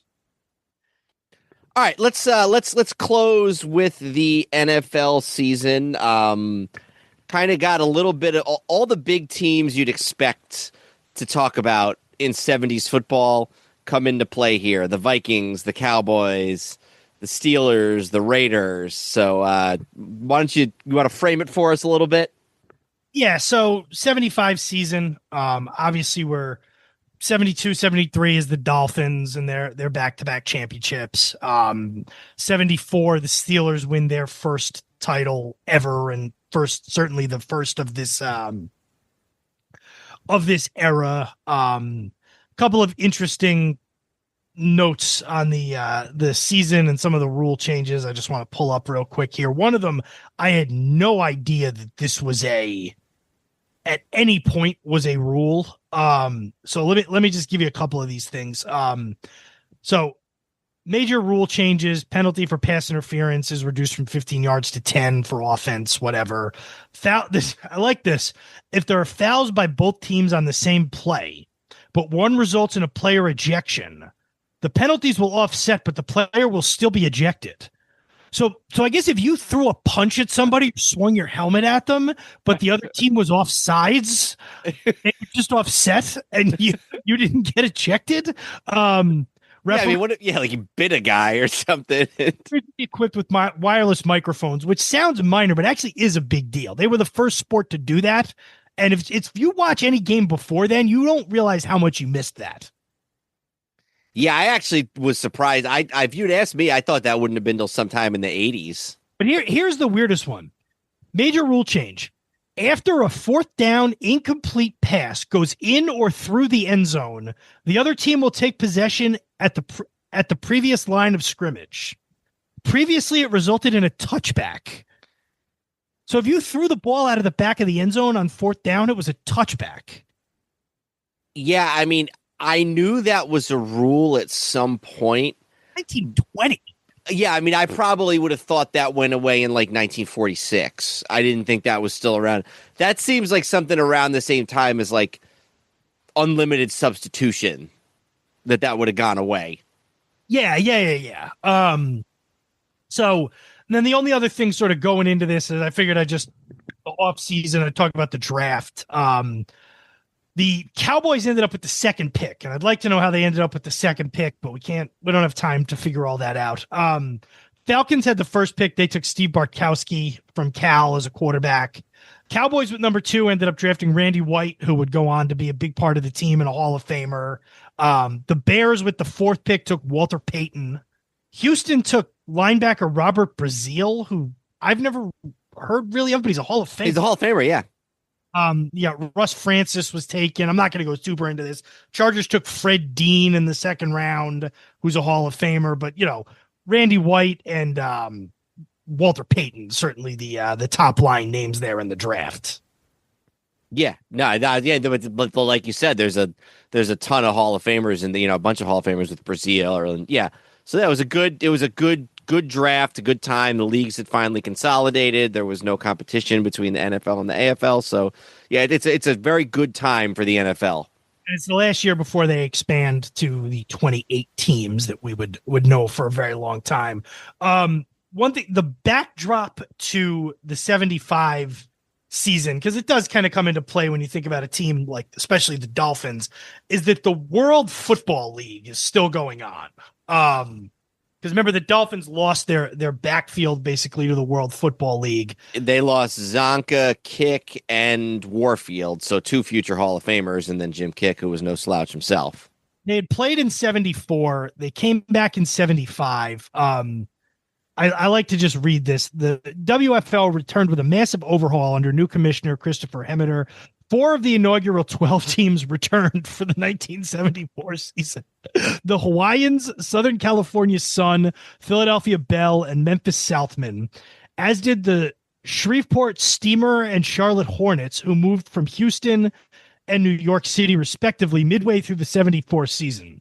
New WFL teams replaced the folded teams in Birmingham, where the Vulcans replaced the league champion Americans. Portland, where the Thunder took the place of the Storm. Jacksonville, the Express took over for the Sharks. And Chicago, the Wind stepped into the place of the Fire. One new market was added when the Florida Blazers moved to become the San Antonio Wings. The Blazers and Detroit Wheels were not replaced in their home market. The Winds were expelled from the league 5 games into the season. They had essentially bet their existence on an attempt to woo New York Jets quarterback Joe Namath. The Winds all but promised Namath was coming. The league's blah, blah, blah. Memphis and San Antonio won the first half of the split season format and secured playoff spots. The playoffs were to have 6 teams, and World Bowl II was scheduled for Sunday, January 4th, 1976. WFL ceased operations 12 weeks into the season. The Birmingham Vulcans had the league's best record at the time of the shutdown. I just like talking about the world. I just like reading all of that about the World Football League. More teams moved in that. No team moved in Major League Baseball for 50 years. Go ahead. No, I mean we did an episode on expansion and rival football leagues, and we went all the way back to the 20s, but and we talked about the USFL. We obviously talked about the AFL and the AAFC. The World Football League was definitely my favorite part of that episode. I think we did that about 2.5-3 years ago. Check it out. Everything from, guys, I think didn't somebody's uniforms get repossessed at one point and threatened to repossess them before the game, and somebody had to cut a check, or a owner bought the team that he had financed his purchase of the team with selling cocaine, and Burt Reynolds was involved with owning one of the teams. Check out that episode. We can't do it justice in 5 minutes here, but it is just the most hilarious. Guys would rush to the bank on payday to cash their checks because the owner wouldn't necessarily have enough money in the bank to pay all the players. So you name it, it was there for those couple of years of the World Football League. So back to the NFL. As many of the players did go eventually.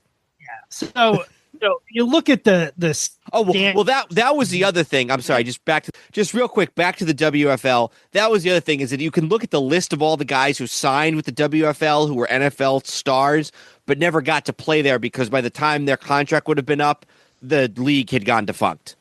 Which probably was good for them. For everybody, yeah. So you look at the AFC, Baltimore winning the division was probably one of their last hurrahs, right? I mean, maybe they were good through another year or so, but yeah, and it was still Unitas in 74, right? This was right before he went to San Diego, or this is still was Unitas? No, Unitas must have been gone. This must have been the Burt Jones era by this point. It was the Burt Jones era by 75. The turnaround season. Lost Colts the first of 3. Oh, so they won. Yeah, Unitas is long gone by this point. I'm sorry. They won the division the next 2 years. So this was the start of the end for the Baltimore Colts. But yeah, Steelers win the division. You would expect that. Raiders win their division. Minnesota wins the Central, you would expect. Rams win the West, you would expect. The sort of surprise, the St. Louis Cardinals win the AFC or NFC East at 11-3. They just edge out the Cowboys, who were 10-4, to win the NFC East, and that's one that kind of jumps out at you because you don't think of the St. Louis Cardinals, especially in 1975, being a team that would be winning the division. No, not at all. And I think you especially lose track of it probably because the Cowboys, and we'll talk about this obviously in a minute, but the Cowboys don't make it all the way to the Super Bowl, whereas the St. Louis Cardinals lose in the first round of the Rams. So you especially don't think of it in that context because, the division winner's out right away, whereas the 75 Cowboys are, obviously without the championship, one of the great Cowboy teams in history after the playoffs. Yeah, so I don't know how much you wanted to talk about the regular season overall. Fran Tarkenton wins the MVP. 35 years of age, and he wins the MVP. This was when he was back there after his run with the Giants in the late 60s into, I think, 1970. The coach of the year is Ted Marchibroda from the Colts. The man of the year is Ken Anderson from the Bengals. Trying to think if there's anything else we really want to. Who would have been rookie of the year that year? Offensive rookie of the year was Mike Thomas from the Redskins. Defensive rookie of the year was Robert Brazil from the Oilers. Future Hall of Famer, yeah. And then the defensive player of the year is the great Mel Blount of the Steelers. Yep. first year for a lot of these teams in domes. The Falcons moved to the Falcons are still in Atlanta Fulton County Stadium. They just renamed it Atlanta Fulton County Stadium. The Lions moved to the Silverdome. The Saints moved to the Superdome, and also the Giants play a year in Shea Stadium. Yeah, and we talked about that a little bit in the last episode. This was the year that the Giants, Jets, Yankees, and Mets all called Shea Stadium home. So let me talk about the playoff, just the seeding real quick. Is that all right? Yeah. So we're in the era of 3 division winners and then 1 wild card. And I want to say in maybe 78 was when they went up to 5. Yeah, probably. Maybe they went when they expanded again. That sounds right. So your number 1 seed is Minnesota, 2 seed Los Angeles, 3 seed St. Louis. Dallas is the 4 seed, is the 1 wild card. And then in the AFC, you have Baltimore as the number 1 seed, Oakland 2, Baltimore 3, and Cincinnati 4. Now, since Cincinnati was the wild card and Pittsburgh won their division, they won't play in the first round. So Pittsburgh will play Baltimore, Oakland will play Cincinnati, and then on the other side, it's Minnesota against Dallas and St. Louis against Los Angeles. So yeah, we should, excuse me, we should run through the playoffs. This other than the Super Bowl, there's 2 other games in here that I really want to get into. But why don't you run through what you want to run through, and then we'll kind of take it from there. With regards to the playoffs, yeah, or at least the first round. So, couple of close games. Dallas beats Minnesota 17-14, and the Rams beat St. Louis 35-23 at home. So Dallas wins on the road, the Rams win at home. And then in the NFC or in the AFC, Oakland beats Cincinnati by just 3 points, and Pittsburgh beats Baltimore handily. So it sets up the expected matchup in the AFC of Pittsburgh and Oakland, and probably a little bit of a surprise in the NFC, the number 2 seed Rams against the wild card Cowboys. So the game that I really want to focus on in the first round is the Dallas Minnesota game, played in Minnesota. Are they in a dome yet at this point or not? I don't think so. Yeah, I don't think so. I don't think so either. It's December 28th, 1975. It is the Cowboys and the give me a second here. It is the Cowboys and the Vikings. The Vikings are the home team. The Vikings are the number 1 seed. No, it's still at Metropolitan Stadium in Bloomington. Devout Catholic Roger Staubach of the Dallas Cowboys throws a 50-yard pass with 24 seconds left to the fellow Hall of Fame wide receiver Drew Pearson to win the game. Drew Pearson is accused by his man, Vikings cornerback, the guy who's guarding him, Nate Wright, of pushing off. Wright says the ball was thrown short and I went to jump for it and Pearson pushed me and my feet went out from under me. Pearson would deny this. He said, I was way downfield by the time Roger made the throw. There was contact, but there was not a deliberate push. I mentioned that Staubach was a devout Catholic.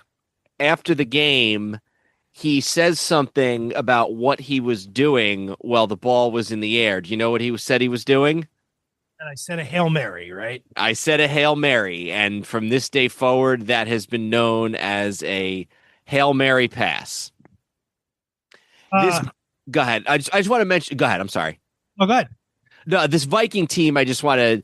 We've talked maybe about doing some more on the Vikings team in the future, but suffice it to say that this is during the period when the Minnesota Vikings are very, very good, but never win a championship. They lose Super Bowl IV. They lose to Dallas in 71 in the playoffs. They lose to the Dallas in 73 in the No, they lose Super Bowl in 73. They lose the Super Bowl in 74. In 75, they're 12-2, and they lose to Dallas. Following year, they're back in the Super Bowl. So, you know, this is Alan Page and Carl Eller on that Purple People Eater defense. And what's the guy? Paul Krause, the defensive back, who is still the all-time NFL leader in interceptions. So a great Viking team, both on offense and defense, chock full of Hall of Famers, but right in the middle of a decade or so of postseason misery. This divisional round was also this Steelers Colts game was the debut of the terrible towel in Pittsburgh. It was the first time they had handed those out, and the fans waved them at Three Rivers Stadium that day. And that is a Steeler victory over the Baltimore, like you said, the Baltimore Colts, who are it's the first postseason meeting between the Colts and the Steelers. 20 years later, they'd play in the AFC Championship game, and the Colts finally. Colts are officially becoming an AFC team, I guess. I guess really, if you think about it, you got two former NFL teams in that game: the Colts and the Steelers. Well, also from a city standpoint, it's the start of one of the better, probably the best rivalry in the NFL right now, just with a different franchise. That's a good point. I haven't thought of it that way. Yeah. Plus, the two cities would play in the World Series twice in the 70s. All right, so the NFC Conference Championship game, there's really not much there. The Cowboys go out to Dallas or go out to Los Angeles and just beat the crap out of the Rams, 37-7. It's 21-0 at halftime. It's 30-0 at the end of the third quarter. I don't think we really need to talk too much about that. Roger Staubach threw for 4 touchdown passes. So I don't think there's really anything to say about that unless you had something. Nope, nothing here. Although since we're in the conference championships, I would note that this is the first time you talked about the 4 teams. This is also the first time the NFL used the seeding system so that the best team would host the conference championship game. Prior to that, it had just alternated, Eastern Division and Western Division. So you would have situations like I think it was in 72, the Dolphins, despite being undefeated, in 72, despite being undefeated, the Dolphins had to go to Three Rivers Stadium to play the Steelers in the championship. But in the 75 season, for the first time, the league comes to their senses, and now the team with the better record will host the conference championship game. All right, AFC Championship game, Oakland at Pittsburgh. Oakland 11-3, Pittsburgh 12-2. Pittsburgh, obviously the defending Super Bowl champions. And this ends up a 16-10 victory for Pittsburgh. 12 turnovers in the game, 7 for Pittsburgh, 5 for Oakland. And ultimately ends up a Pittsburgh victory, but these teams had right in the middle of this 70s rivalry between these two franchises. Yeah, the two teams don't really like each other very much. It's a dirty game. One of the things, a couple of years earlier had been the Immaculate Reception. They had met in the playoffs the previous 3 years. Pittsburgh had won in 72 and 74, and then the Raiders had won in 73. They've been alternating too, but this was the first game had been in Pittsburgh in 72. That was the Immaculate Reception game. The next 2 had been in Oakland. Things kind of get heated almost automatically. Or almost immediately. Al Davis and John Madden, the owner and coach of the Raiders, are basically accused of sabotaging the tarp to make the playing field less amenable to the Raiders and probably their passing game. 20 miles an hour and wind. Most memorable play is in the third quarter. Lynn Swann. Lynn Swann is running a route, but the ball is not thrown to him. It's thrown to the other part of the field. Safety George Atkinson unloads a forearm shiver that sent Swann to the turf, and then Swann laid there, and there's not even a flag on this play. Joe Greene, who's a defensive player, runs out onto the field to scoop up Lynn Swan. Atkinson later gets accused of a dirty play, but as do a lot of Raiders players in those days, he is unapologetic about his dirty hit. The kicker for the Raiders is somebody who's probably worth mentioning. He is a guy named George Blanda. George Blanda had been in the NFL going all the way back to 49. 49. He came up with the Chicago Bears. He's one of the few guys to legitimately play in 4 different decades in the NFL. Begins with the Chicago Bears in 49, where he actually plays on the same team with Sid Luckman.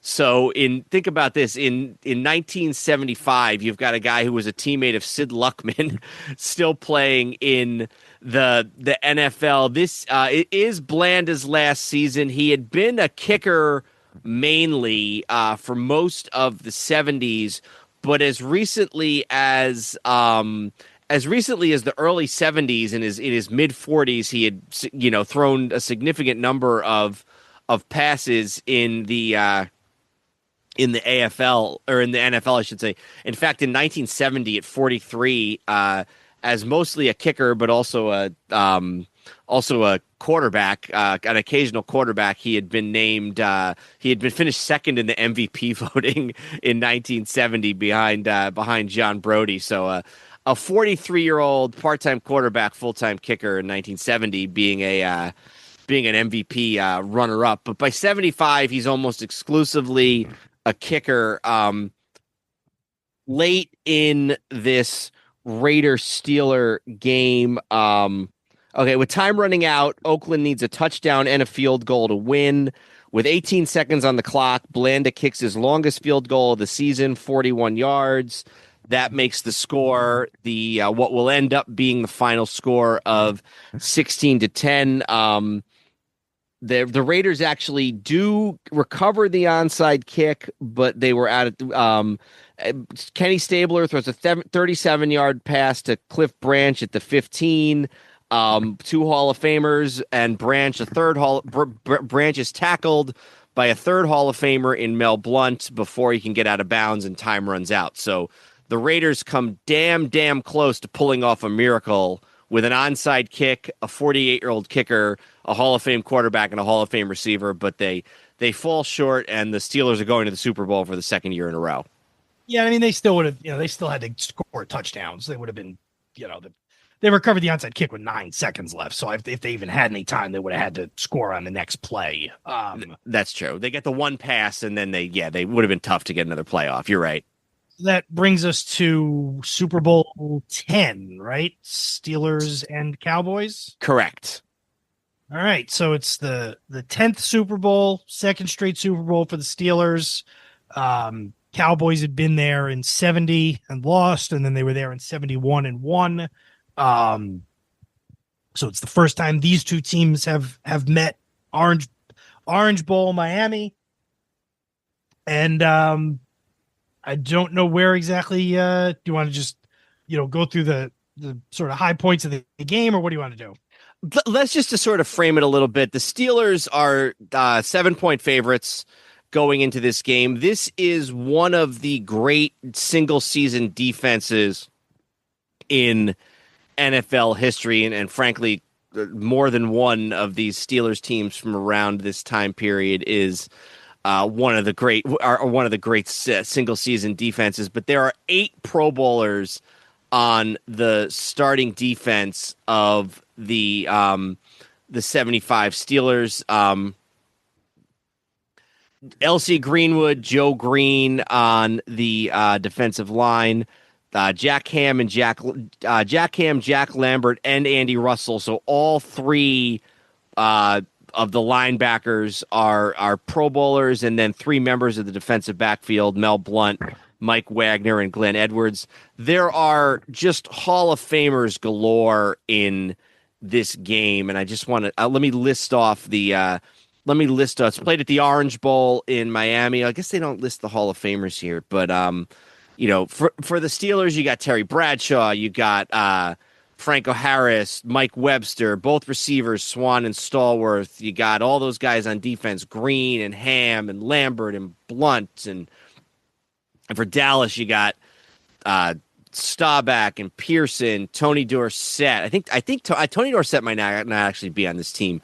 Let me look that. But then, you got Randy White and all those guys on the defense. So maybe the most Hall of Fame, both of these Steelers Cowboys Super Bowls, both this one and Dorsett is not there yet. I'm sorry, he's not there till 77, a couple years later. But both of these Cowboys Steelers Super Bowls are full of Hall of Famers. Like I said, you got Staubach, you got Drew Pearson on the defense for the Cowboys. You got Mel Renfro, you got Cliff Harris. Harvey Martin's not a Hall of Famer, no, but Harvey Martin's a heck of a defensive player. So a really same with, and Too Tall Jones not a Hall of Fame either, but plenty of Hall of Famers, plenty of Pro Bowlers, plenty of All Pros.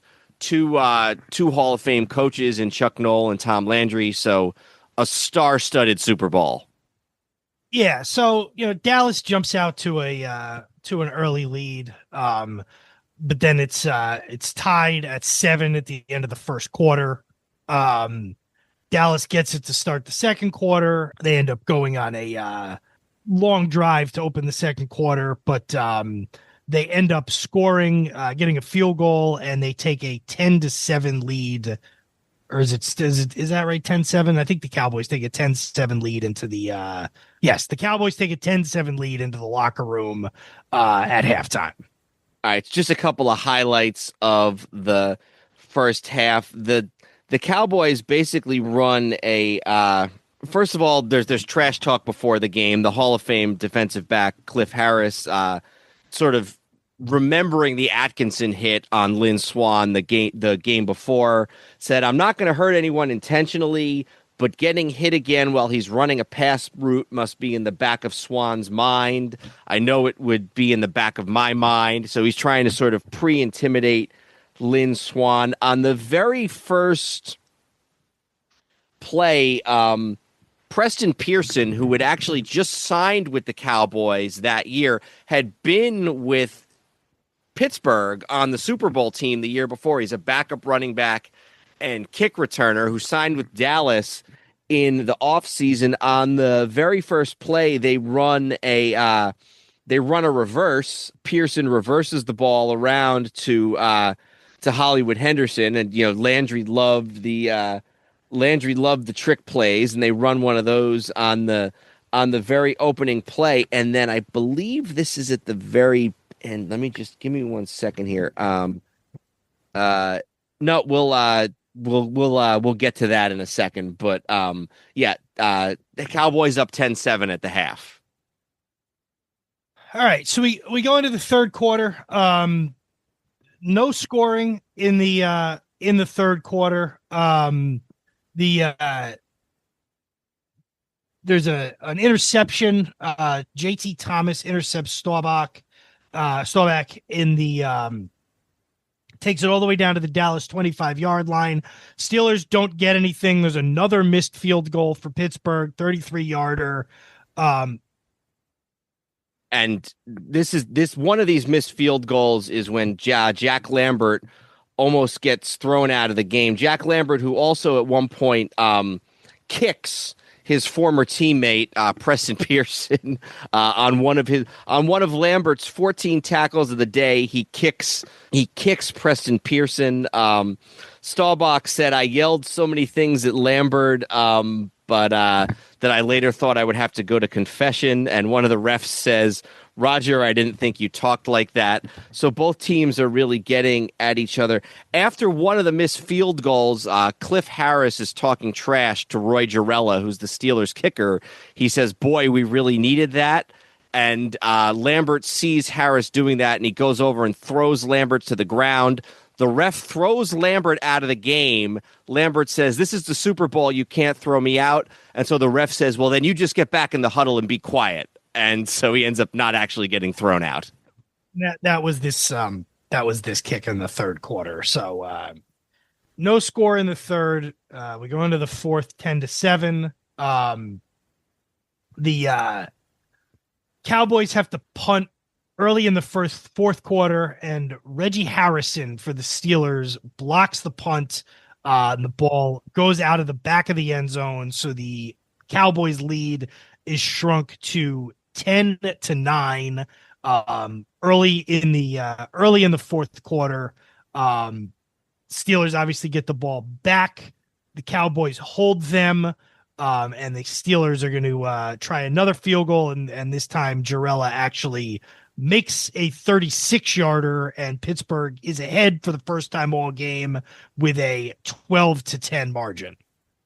Mm-hmm. And the block punt will come into play later on with some decision making by Chuck Noll, but we'll get to that in a minute. First play of the next drive, Mike Wagner intercepts a Staubach pass.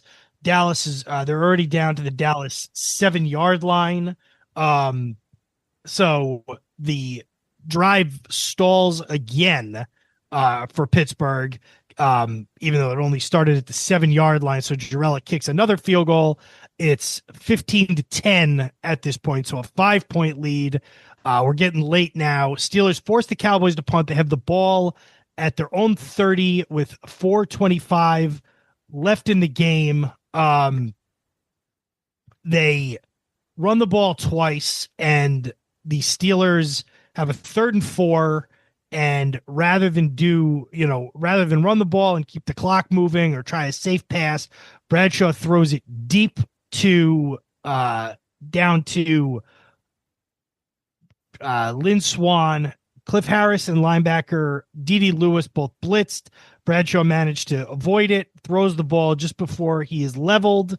He gets hit helmet to helmet, and Swann catches the ball at the 5-yard line and takes it into the end zone. It's a 64-yard touchdown, which gives the Steelers it gives the Steelers what would have, they're up 21-10. Bradshaw is knocked out of the game, and the extra point is missed, so now it's 21-10. And that catch not only gets Lynn Swann the MVP award, it's probably the reason why he's in the Hall of Fame. Swann is the MVP of this game. Swann does not get into the Hall of Fame for a very long time. I think it's not until like the early 90s that he gets into the Hall of Fame, but you've seen this catch on Super Bowl highlights. It's the one where he kind of is falling down and he makes the catch. Swann, who, like I said, is MVP of this game with I think it's only with 4 receptions for 161 yards. The rest of his team has 5 receptions for 48 yards. So he definitely is the dominant receiver of this game, and I would argue that if were it not for that catch, he probably would have never been a Super Bowl MVP, and by extension, might not even be in the Hall of Fame. The Cowboys take over. They're down 2 scores now with not very much time left. They do move down the field quick. They hit a couple of big plays. Drew Pearson and Preston Pearson each have receptions in the drive. Staubach hits Perry Howard to cut the deficit to 21-17 with 1:48 seconds remaining. That touchdown by Percy Howard is the only reception of his NFL career. And Seriously? I didn't see that. It's a touchdown in the fourth quarter of the Super Bowl. Jesus. The Steelers get the onside kick, but again, Bradshaw's been knocked out of the game. So in comes Terry Hanratty. They're obviously trying to run the clock out, and they decide to go for it on 4th down. And the Cowboys actually stop the Steelers, but they are now out of timeouts, but they still have 1:22 seconds left. Yeah, they go for it on 4th down, and I had it here in front of me here. 4th and 9 on the Cowboys 41. And because of the issues they'd had with punts being bobbled, punts being blocked, the safety, they decided to go for it with a running play. Rocky Bleier gets 2 yards, and Staubach's got the ball with no timeouts, but still, he's only got 43 yards to go. And this is a guy who'd thrown a 50-yard touchdown pass to win a game earlier in the playoffs. You wonder why he ran there, because the clock was going to stop either way. It had to have just been because it was a backup quarterback, and he didn't trust something. He didn't trust. Or just conventional knowledge wasn't what it is now. Conventional knowledge was to go for it on 4th and 9. That's a good point. And run the ball up the middle. So Staubach takes it, 11-yard scramble, gets him to midfield, 12-yard completion to Pearson. Pearson to Preston Pearson. He inexplicably runs towards the middle rather than running out of bounds to stop the clock. Then there's a low snap. Staubach throws it away. So there's only 12 seconds left. Ball bounces off Howard's helmet. And a Hail Mary replay was not to be. This gets into a bunch of different, if this guy had done this. So there's 3rd down. There's 3 seconds left. Staubach tries to complete a Hail Mary. Ball's tipped by Wagner and into the arms of Steeler Glenn Edwards for an interception. And that is the last play of the game. And the Steelers win with a final score of 21-17.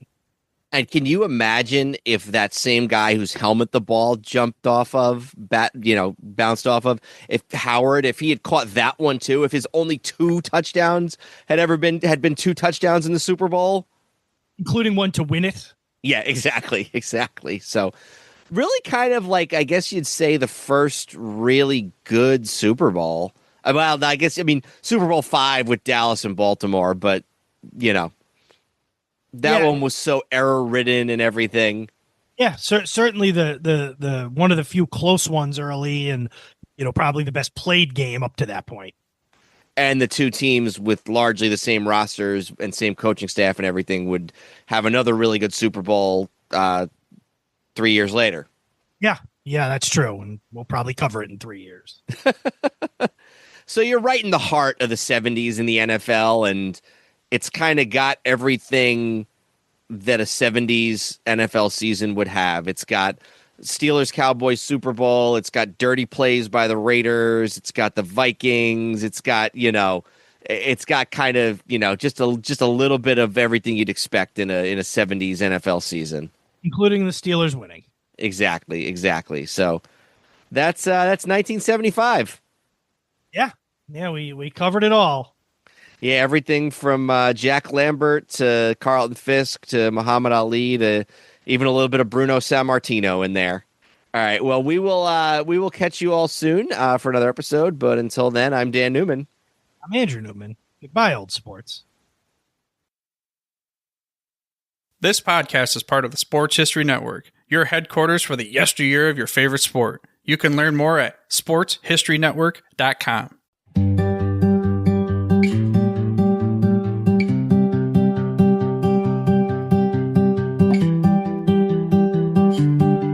The Sports History Network, where legends live on and the past plays loud. Welcome to the place where history's proud, from gridiron glory to the hardwood stars, from the racetrack heat to Olympic bars. It's the voices, the stories, the moments you miss, told by fans and pros who live for this. Hook and Themic, the Sports History Network, where the past comes alive. Podcasts and blogs that keep the flame high, from Babe to Brady, Alley to the Dome. If it's history and sports, then this is the home. SportsHistoryNetwork.com, the headquarters of sports yesteryear.